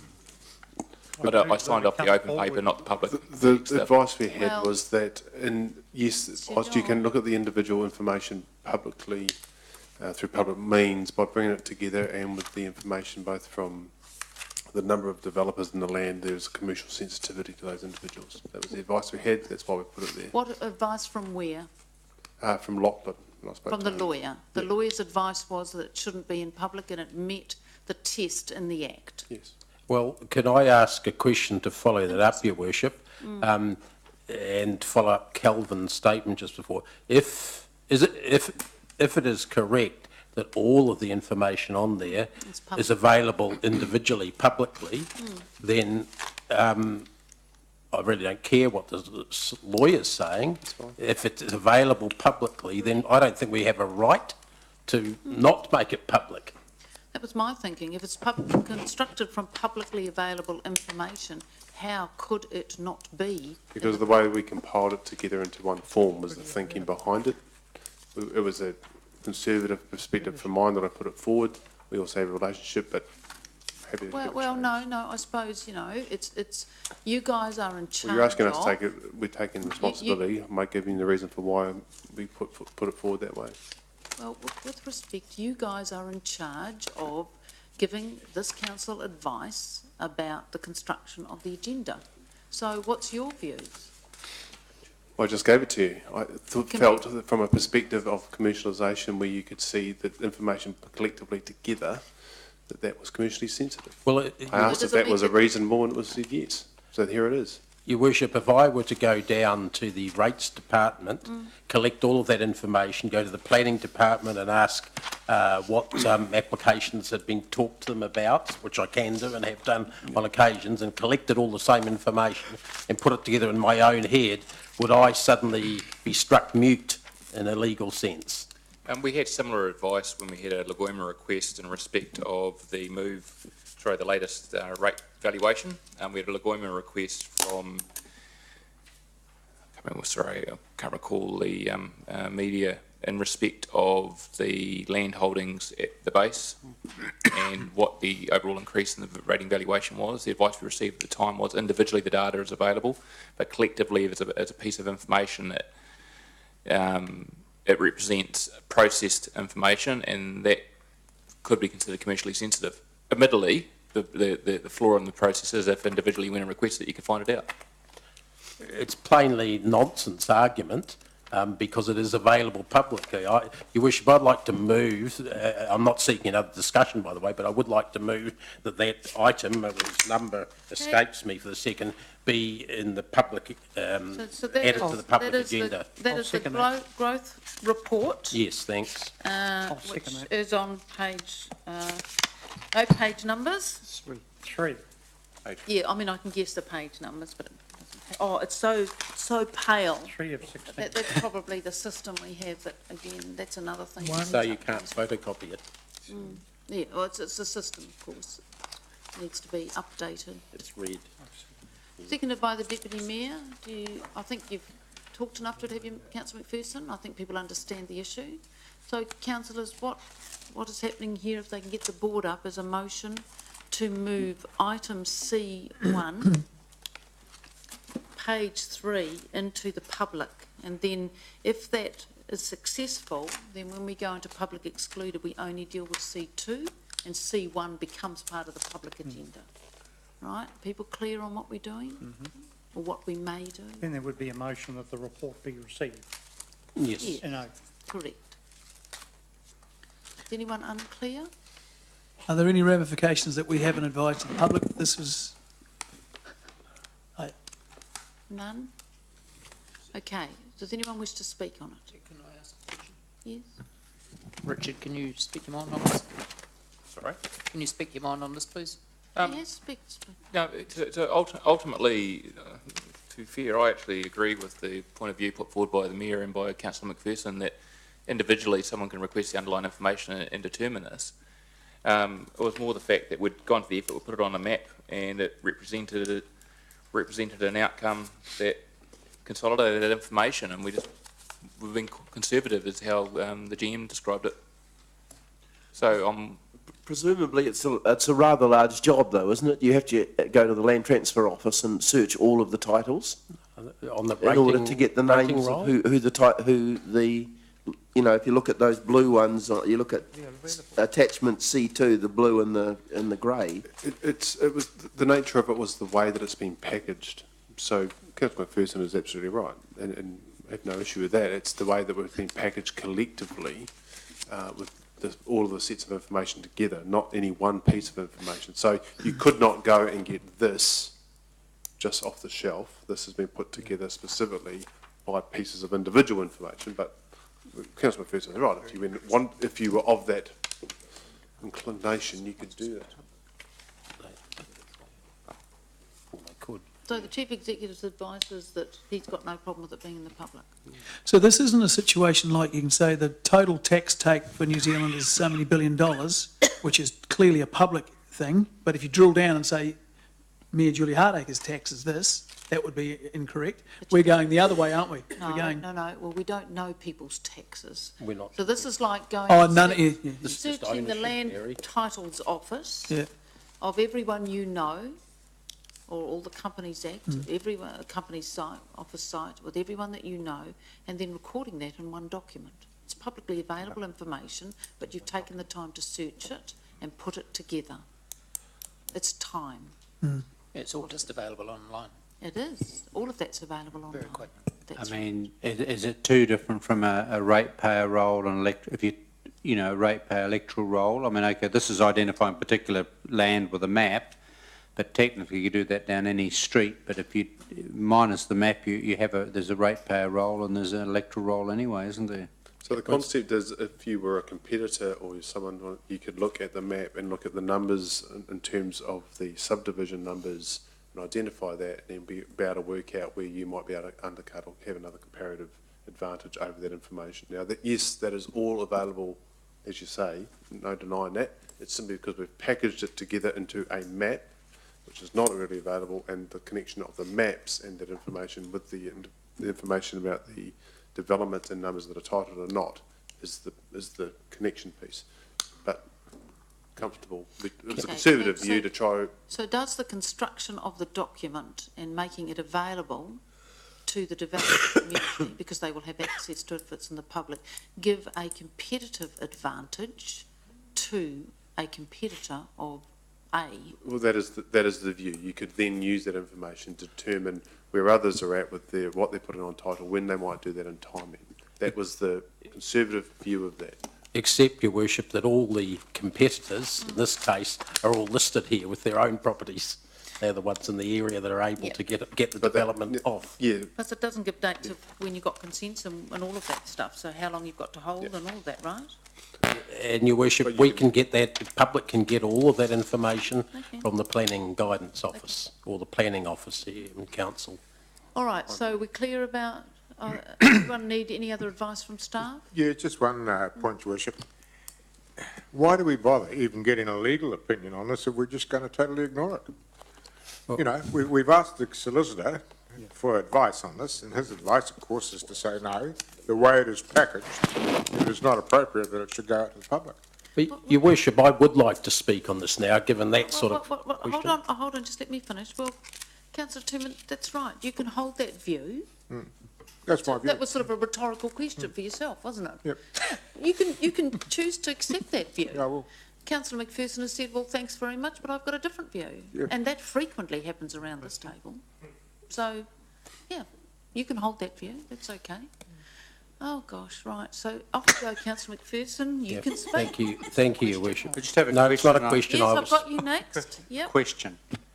right. All right, well, why didn't you put the question Perhaps, first? Mary, you could organise a midnight I mean, snack? What? I'll just take questions before you... No, because the motive here is a fair outcome, and can you just clarify, and I'm just, because Councillor Tooman raised, what exactly was the legal opinion again? I understand this is all, if you go searching, it's public information, I get that. Was there any other, sorry, can you just remind me again, what was the legal, was there any city solicitor opinion on the... So the view simply was, in the way that it is compiled collectively, as opposed to the individual pieces, there may be some commercial sensitivity. It's a very conservative view, but in terms of having future relationships with these people in development, we thought that was an appropriate way to go. So it's an issue of commercial sensitivity, but there's no issue of so-called right to individual privacy. It's a commercial... No, correct. Commercially, so in other words, if a supermarket chain X, they would immediately see very easily whether, you know, supermarket Y or their agents, they bought a block of land. The premise is you would be able to determine how much stock a person had available within the 8-year period and work out what the release would be, and if you wanted to hold or sell, or you would have that information available simply because of the way that it is packaged. So from a commercial point of view, that is as simple as I can make it. Right, Councillor Your Worship, just briefly, repeat, all of this information is available in the public sphere at the moment. Yes, there was some time taken by staff to put it together. I could, on this machine here, look up the rating roll for that area, look up properties, look up the owners, and quite a bit more information that's actually in the report, actually, from each one. I could, if I had the right drawing program, draw nice colours on the map to match these or to probably exceed these. And deliver, get some more information from staff about consents and numbers of lots and things like that, add that into the report, do that myself. If I can do that, you can bet your bottom dollar that the developers are doing that about their own properties and about their neighbours' or competitors' properties as well, if they're of a mind to know what's happening in their game. Of course they're doing that. The fact that the lawyer has said that somehow makes it needs to be kept quiet and secret, I think is a nonsense in these circumstances. I'm not saying that lawyers are wrong all the time, but if anyone says they're right all the time, I think they need to examine their own thoughts. They're not always right. And one of the things that this council has said in the past is that if it's able to be done in public, it should be done in public. This is clearly able to be done in public. We should do it in public. Right, Deputy Mayor? Yeah, just a last brief comment. There is no risk, in my view, in commercial sensitivity. All of the developers all know who owns what. And they talk to one another and they get together. They do things together. So there is nothing secret in this. Anyone else wish to speak? Councillor King? Yeah, one good outcome about this going public is that it means we can pick up the phone, ring up these 10 largest developers and verify the figures as to how many development-ready sections they do have and why they're not releasing them. And this is the first time, if this goes through, that we'll be in a position to actually do that, to actually pick up the phone and talk to people. Put the phone numbers there then too. Have you finished, Councillor King? Yeah. Yes, right. I'm assuming your staff have picked up the phone and talked to all these people.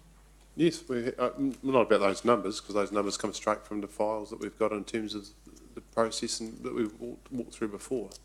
So no, we haven't rung the people. It's been part of the deal in terms of subdivision consents and the titles that we hold. So it's pretty. But your staff could pick up the phone. But we So could. We've got the numbers. We don't talk What to are all you of doing? them. Some of them talk to us. We talk to some of them at different times. So yes, we've talked to them. So do you think that that might be a helpful thing to do, just to give us a bit more of We a... do. Yeah, good, okay. So let's be clear. The decision was a conservative one because we have a relationship with these people. We want to continue that and try and protect that. If the decision is not to do that, continue Well, on. hang on a minute, hang on, that's a very, very, very loaded statement. The suggestion was, the suggestion was from the General Manager that if we don't want to do that, i.e. pick up the phone and have a relationship with the thing, No, that that wasn't somehow the this suggestion. means we can't.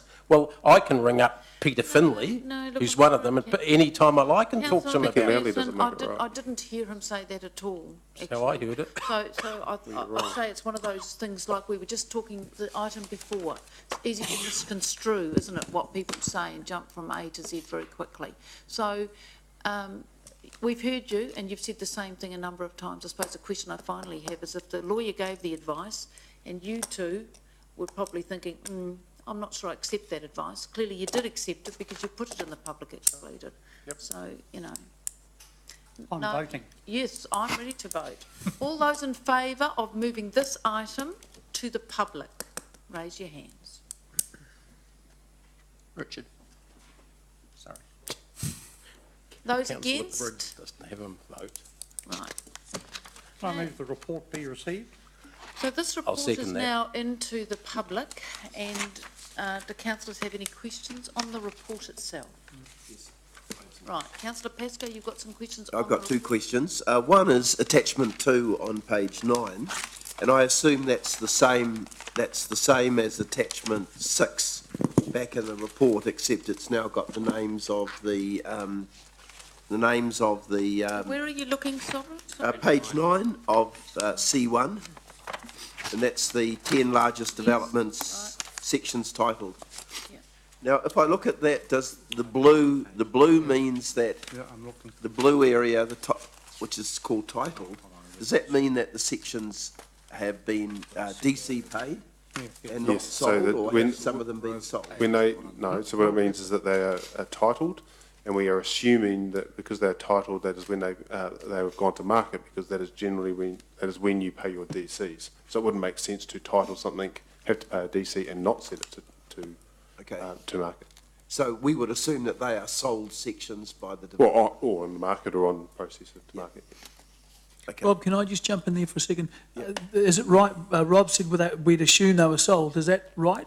No, assume that they're either on market or but being... not necessarily sold. But I understood that they didn't pay the DC until settlement. No, on title.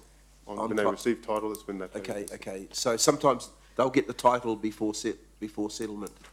You couldn't sell it unless it was titled, could you? No, but wouldn't you do the same contemporaneously? No, but You get the title, but don't sell it? but a developer gets the title to package the land to then take to market to be sold. Okay. They already own, so it's the All right. title that Okay. initiates the DC. Okay. And then the other question, and I have to somehow turn it into a question, but it is rather That's what I do.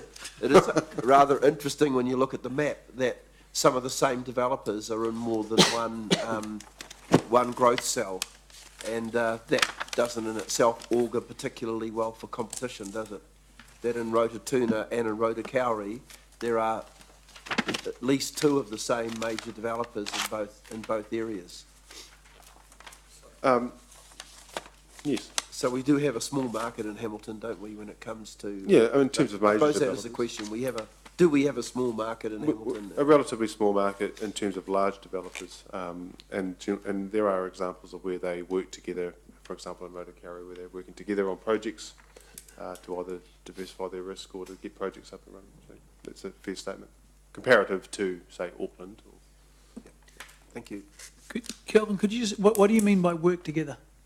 So, well, if you use examples, so over in Rotorua, there's both TGH and Mr McDonald are working together at, and then in Chedworth you've got TGH. So you're not talking cartel type working together, you're saying working together? No, work as a partnership to further release land development. to, further development. Yep. Pardon? Yeah, no, well, and I'm Are there any free other market guy, questions? so Some of them could well operate Yeah, that just to way, be though. clear, Yeah. Councillor King, oh, you're still asking Yeah, the yeah, question, Councillor? I don't know how much, the Commerce Act has regulations against cartel and monopoly operations, I think, and I'm not fully, how does that pertain to property developers? I would imagine so. We're not suggesting that they are a cartel, just to be clear.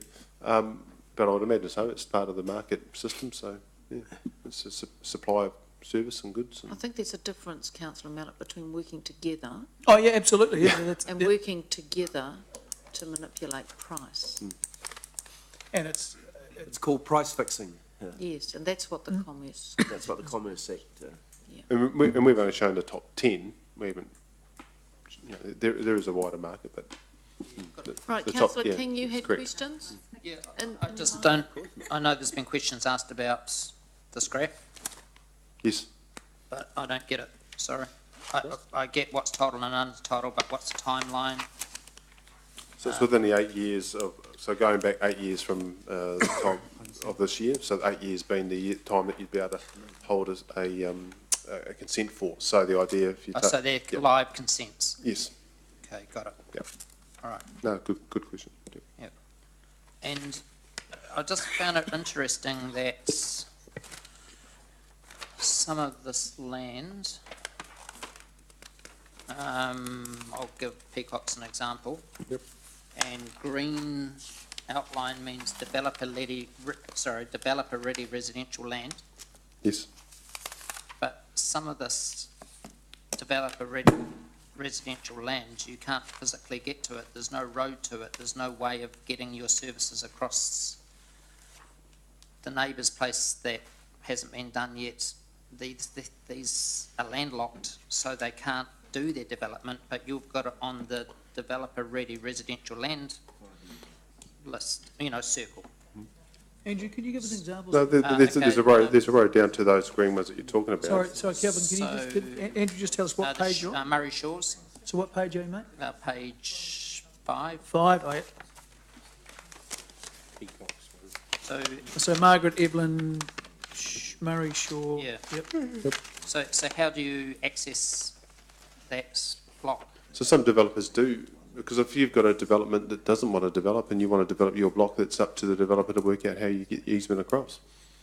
That's doesn't mean that the role of council hasn't been met, and there is roading into those areas that you're talking about. But that is a constraint. There has been constraints on some area where a developer may wish to go ahead and they can't negotiate access or easement across another developer in front of their land. That is a fair comment. But the majority of the developer-ready residential land is landlocked. Not the majority. You're talking about the piece of Peacocks. Number 24. Which is 203 dwellings. No, number 24, you can't get to that. No, but your statement was the majority of land. It's not. It's of those areas in Peacocks alone, of which is 203. Well, I can see 16 you can do. dwellings. I could see 17 you can do. Yep. And I can see 21 you can do. Well, even they haven't got a road down to them. You've got to remember that our responsibility is to reach the strategic infrastructure to the south. Yeah, I get that. And we get that, and there needs to be a degree of collaboration. That's why it's a lot easier for us to work with subdivisions where there's consolidated ownership, because we can have conversations with one developer and they can get away. And that's another reason we have recommended the $1 billion fund be used for peacocks, is that there is a large landowner out there that makes facilitating development easier. And that is somehow why the developers do work together, because it's how they get around the block. They will pay for infrastructure ahead of when they require it, or to enable their areas to get away. And the cost of that infrastructure to unlock those landlocked sections for where they exist will be a cost sharing between the developers, not involving council, but it's not our responsibility. Look, I'm glad that this is here, and I had thought about it earlier, but I didn't want to ask too many questions, and I'm not going to ask too many questions now, but I just wonder whether part of the fix could be that we, is it called, designate land tracks across land in advance, and we put the road in and put the services in to get it, not internally, but just to get through into these landlocked areas. And of course, we'd recover that with our DCs, because the DCs, instead of being 30 grand each, would be 40 grand each. But what we would do is we would actually put ourselves in a position where we can unlock land for other blocks inside a cell that are actually landlocked and that those people can't get them away now. And the cost to us would come back in the DCs, so it would reflect in the higher DC level. And that's just the decision about whether or not council wants to play more of a bank role in terms of funding some of this infrastructure, which up until this point we consider to be developers' infrastructure. And that just is further costs, and how long you carry those costs depends on how fast they get the development away. I know it's further cost. No, I'm not disputing it. I'm just saying we've got to balance it up. I think also, because it's a very good idea, but the questions that have to be asked is, first of all, have any developers come to you requesting that? No. Right. If they did, quite frankly, I would expect you to put that in front of the council, because, you know, we've made it very clear that we want to enable development. No one in this building could think anything otherwise. So if you had those requests, I would expect that they would come here for us to decide, did we want to do that as a mechanism to unlock those lands. Now, part of that discussion is how many dwellings, right? Because is it worth the while to be the banker? If it's going to get away 50, 100, that's a good thing. But if it's going to be 5, it's probably different, isn't it? But it's a very valid point. We have done it, Your Worship. I can't talk about it because it wasn't a PX item, but the PDA we discussed at the last council meeting regarding a development talked about us picking up the cost of a significant piece of infrastructure, and then funding the demand from that subdivision through development contributions. And we have put that suggestion, Councillor King, into government as part of the $1 billion fund criteria, because if you really want to change the paradigm in terms of releasing that, and which is effectively reducing the debt risk to the developers, then it may be that the $1 billion fund might fund some of that traditionally developer-led infrastructure. So we have put that concept forward as an idea. Because that was another matter that they weren't aware of or had even thought about. Yep. Councillors, it's just worth noting also that development contributions won't recover 100% of the cost of any infrastructure. So we've got to be careful when we sort of say we'll recover it all from DCs. You won't. The nature of development contributions, the causation, the benefit assessment, you will always recover considerably less than 100% of any growth infrastructure. So I won't go any deeper than that, but just need to be careful. We won't get 100% back of anything we so. So part of the reason we don't fund some of the infrastructure is because council has to be mindful of its balance sheet and where its role sits. Right, any other questions? Yeah, Yes? still going here. So you've got this on the same map 5, Peacocks. You've got the Low Sam family who own 2 blocks there together. One of them's in green, one of them's in purple, if you've got those. And behind number 33, which number 33 is a water thing, I think, Andrew, isn't it? Number 33 on that map is is set aside for water holding, for storm water. Well, it is, because I talked to Chris in depth about this last week. These 2 bits of... Andrew didn't know something. Can that be noted? Andrew didn't know something.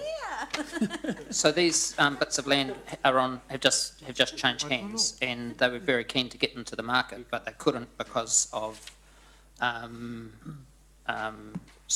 wastewater, because we said we couldn't cope with the wastewater. We couldn't cope with getting the cars out onto a Hapa road because we have to wait for the roundabout to go in. So we're stopping these people from going ahead because the 500 sections for Peacock Stage 1 have already been allocated. And so they're really keen to get them away to the market. And then you've got 16, 17, 22, 58 up further on the same map, where we're saying, why aren't they doing it? Now, it's pretty obvious to me that it's the same Western Interceptor that's going to take their wastewater away as it is for these other people who would keep waiting for 3 years. Look, I had understood that all this was going to be encompassed into this Peacock position paper, and we have talked about that roundabout at Dixon Road. Correct. And where that fits into all of this. So my understanding is the paper you will bring forward will cover off those particular matters. Correct. So Yes. when they say the 500 are allocated, they are, but there's still 203 which are sitting there ready to go to market that aren't at market yet. So, and that the area that you're talking to is in red, is really for the next 4 to 10. It's not ready yet. It's not part of the plan, and we can't. And there's no point putting that infrastructure in because the restraint is the traffic constraint, not the infrastructure restraint. So why would we couldn't put that infrastructure in if the constraint is a traffic one? So we're trying to do it collectively. So the short story is there's actually still 203 sections in there that could be released to market. Yeah, and you've got... But I understand what you're saying about the constraints. So you've but the got these constraint is guys- not one, or it's a collective constraint. These guys in the red, the sand people who really want to get their properties away to the market, and we're saying no to them because the 500 sections have already gone. That's right. And We're not saying no to only them, two- we're saying it's coming to you in years 4 to 10. That's what the map tells them, that's what the red So stuff I is. suppose the question then is why can't, why do staff not bring forward and say, well, these people actually are ready, is the council prepared to fund them? Well, to my knowledge, we haven't received Right, anything okay. formally from them Right. to request it. So So they I might have think- talked to you, but Yes. yeah, yeah. Yeah, but so they were that- told not to bother because I was part of this, because the 500 sections in Peacock's one have gone. Do you know anything about that? I haven't told them not to Because- bother. I'm pretty sure my team haven't told me not to bother. We brought forward funding from Rotokauri through working with developers. They need to come and talk to us about that. We can look But at the I think option. the message is really clear. Resource consent, NZTA. The message is really clear. We want people to Yeah. develop. So if there is anyone in the building saying, don't bother, one That's would not- wonder where on earth they would get that message from. Well, they So- were told wait for 3 years. So maybe, as a result of that feedback today, someone in your team needs to get on the phone to them and find out what's at the bottom of all of this. Sure. And understand what actually is going on. It may have been elected members who told him that. So, councillors, with Sorry, what was that, councillor I Miller? said it may have been elected members who've got the wrong end of the stick or something and told them things like that. So- I mean, I've so- no idea where the information came from.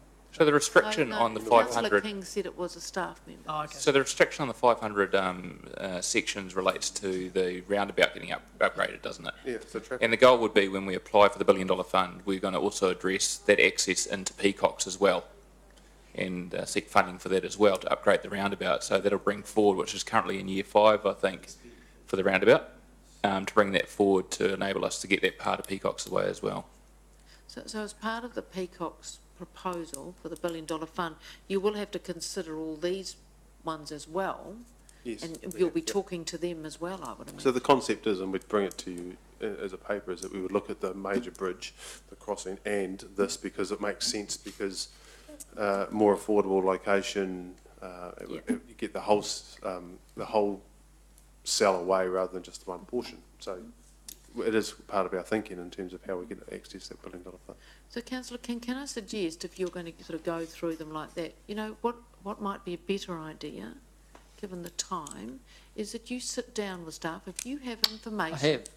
That's exactly what I've done, and that's why I know the information I'm Right. talking about. So- And so- that's what so where my frustration is we've got Yes. 500 sections here, only half of them been, 500 of them, it was first in land grab, get your consent, bam, once you've locked down your consent, you were one of the 500, you can sit on it for 8 years. Meanwhile, you've got these people in the red here who are ready to go, but because they didn't get their consent in time, they've got to sit there and not develop. Meanwhile, we end up, instead of with 500 sections in this area coming onto the market, we've only got half that many. While some of these are landlocked, waiting for others to open up. No, I think we understand the issue, but I think there's some difference of opinion about. No, I don't think there is. We need to upgrade the roundabout before we allow. I don't think this is an opinion issue. This is just the reality of what's happened. Yeah, and it is. There's Yeah, it is. limitation on it. Yeah. And the consent is the way we manage the number of sections. Admittedly, and that's the problem we've always had, is the consents do allow an 8-year life on them before they're activated. But that's not our. No, what I'm saying, that's that's the outcome of it. Yeah, That's no, right. but I suppose let's just make sure, that the message out of all this analysis isn't one that says, well, no, that's not us. Because I think the message is we're open and we want to help you get your developments Absolutely. away. And you can do that through PDAs. The block to this particular example is because it is a traffic-driven, there is no point investing into the infrastructure ahead of the traffic because you can't get that away. If you can do both at the same time. So it's purely how do we address both those issues at the same time to enable I believe that? the Dixon Road roundabout was a matter, an infrastructure investment project that we considered in developing the 10-year plan, Correct. actually. Because I remember the maps and Chris Allen talking at length about it all, and that ended up being put in year, 5. Right. So if the council wanted to bring that forward, they could. That's right. How much was that? How much was it? Roundabout. Roundabout. How much was the roundabout? 2 million, 20 million? Less than halfway. For me, I'm absolutely guessing, but 2 to 5. From 2 to 5. Well, that seems minor in the scheme of things to me, quite frankly.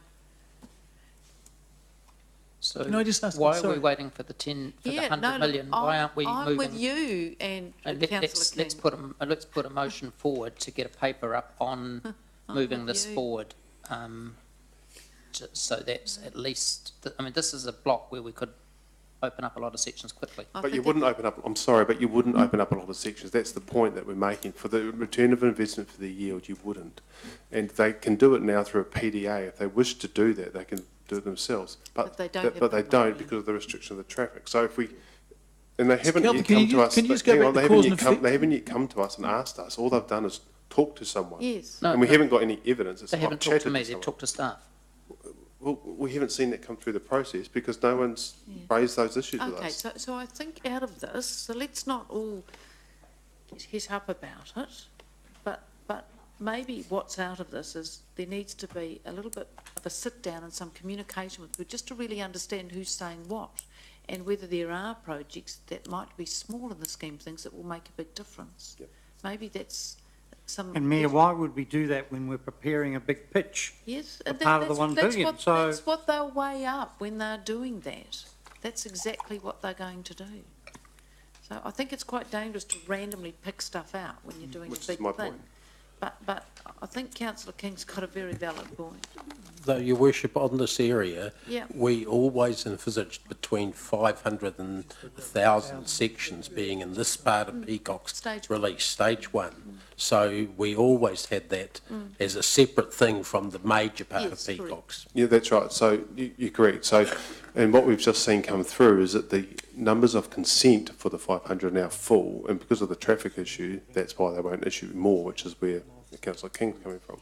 And so we understand that that needs to be brought forward to fix that to then release more than 500. And what we're saying is of those 500, there are 203 which are ready to go that just aren't at market for whatever They won't reasons. just put them on. They won't put them on. Put them on.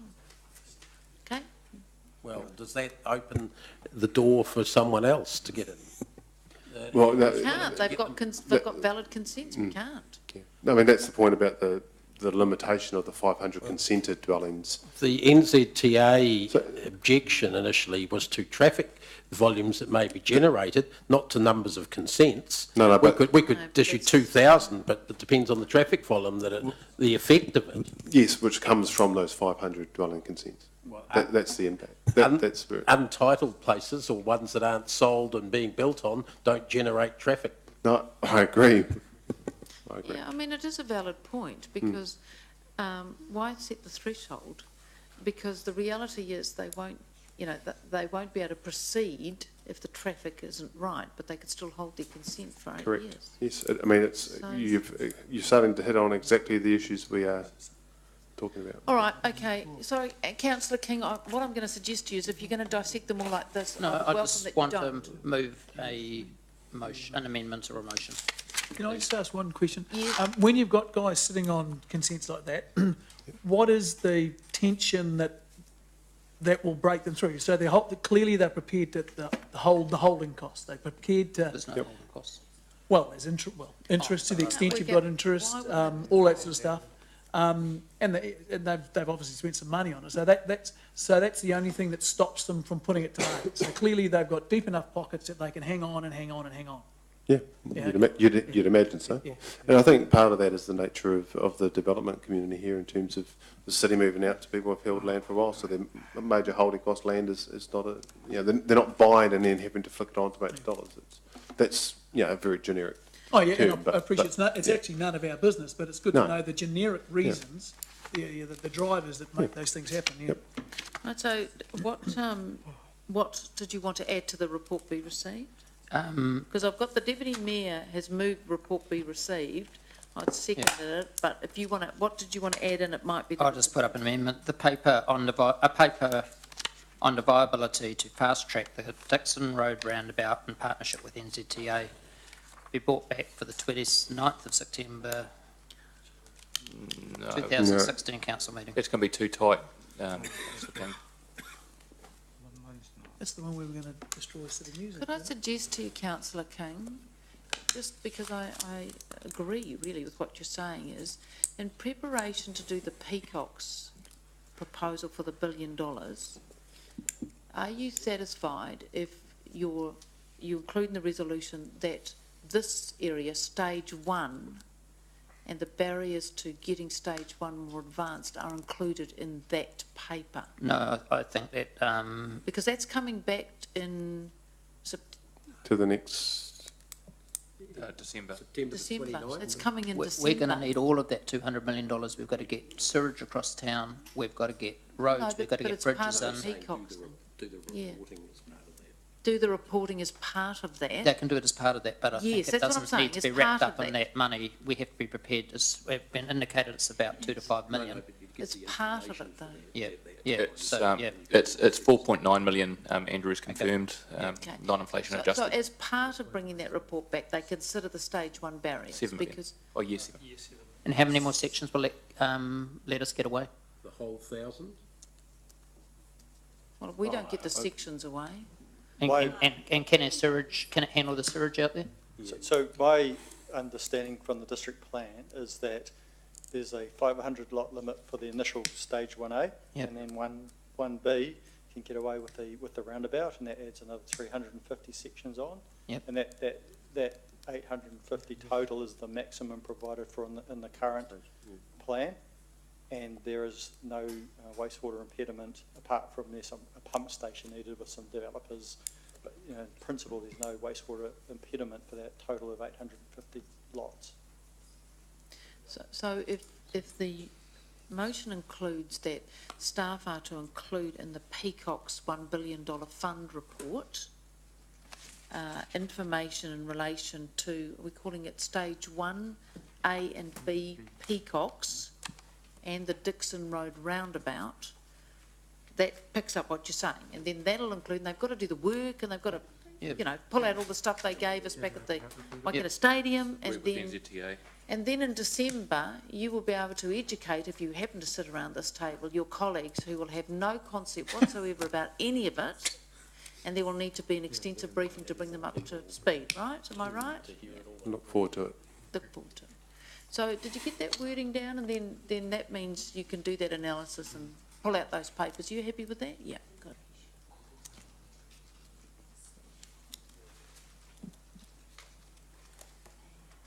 Can I just ask a question? If we, while that's getting done, so do we have some magical guarantee that by removing or pulling the lever on the extra 500 sections, which ticks the NZTA boxes concerns with traffic, that suddenly we're not going to still end up with the same position of developers No. hanging on? We don't have that guarantee, so we could end up in just still the same position, No, although it's different owners, it right? means other people can come in and apply for a consent who may well Yes, release to the market straight away. And some of these are right there, right prime. but they might. But may not as well. Yeah, they may not. but, Yeah. I mean, But part of the analysis is these guys will speak to those developers Yeah. and just find out how keen they are, because, to be honest, a lot of these mi- developers are not the really big ones, and so their these ones are ability smaller. to fund will be an issue. They're not the really big ones. oh, well, this group here, this land's just changed hands and, Okay, and so they're that might sitting there help. ready to go. This land here's just changed hands, they're ready to go. Okay, so and they've got new owners who might have Yeah, different they're, pockets. and they're very wealthy land Right, okay. people who are, Okay. So it might also force the Okay, so hand now- of the one So that now is we've hanging got on. another general of the manager 500 person sections up that there. We've are got another standing over sitting here. there. This is very nervy. Yeah. Did you have something to say? I just wanted to add, for the sake of awareness, that this intersection is covered by the Southern Links designation. There's a Yes. significant lead time on precondition assessments that have come through that designation process. So, and we can look at opportunities to bring things forward, but there's significant planning constraints. You by can't virtue just of go those out and build it. Well, they're covered by Yeah. BATs, for So, example. yes, the BAT, so you will bring that as part of this thing. You will give us visibility, or whomever's here visibility. Yep, there's always something. This is the point. Just also drawing council's attention to page 56 of the original growth report. It outlined the areas we were suggesting as our priorities for the $1 billion fund. We had noted on there the Dixon Road roundabout as part of that. Okay, can you put it up and let's just see if the words are right?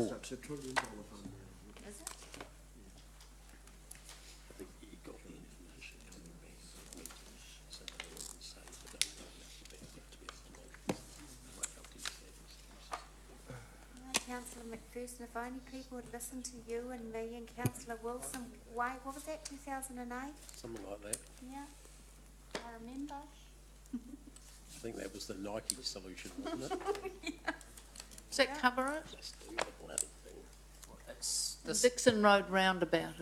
yeah, this is in partnership with NZTA, isn't Yes, it, yes, Richard? it is. Yeah. Is that enough for you to understand what to do? That's fine, yes. Yes.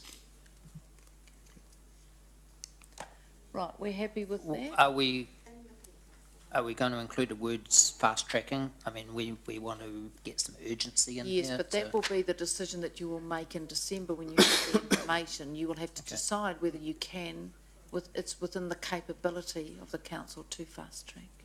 And NZTA are in partnership with us on this one. Yep. Do we need to include it, or is that just a It's given? implied. It'll be part of what they will do. Okay, Yeah, I Clear? get it, yeah. right. No problem. Anyone want to speak to this motion? Okay, we're going to vote on it. All those in favour?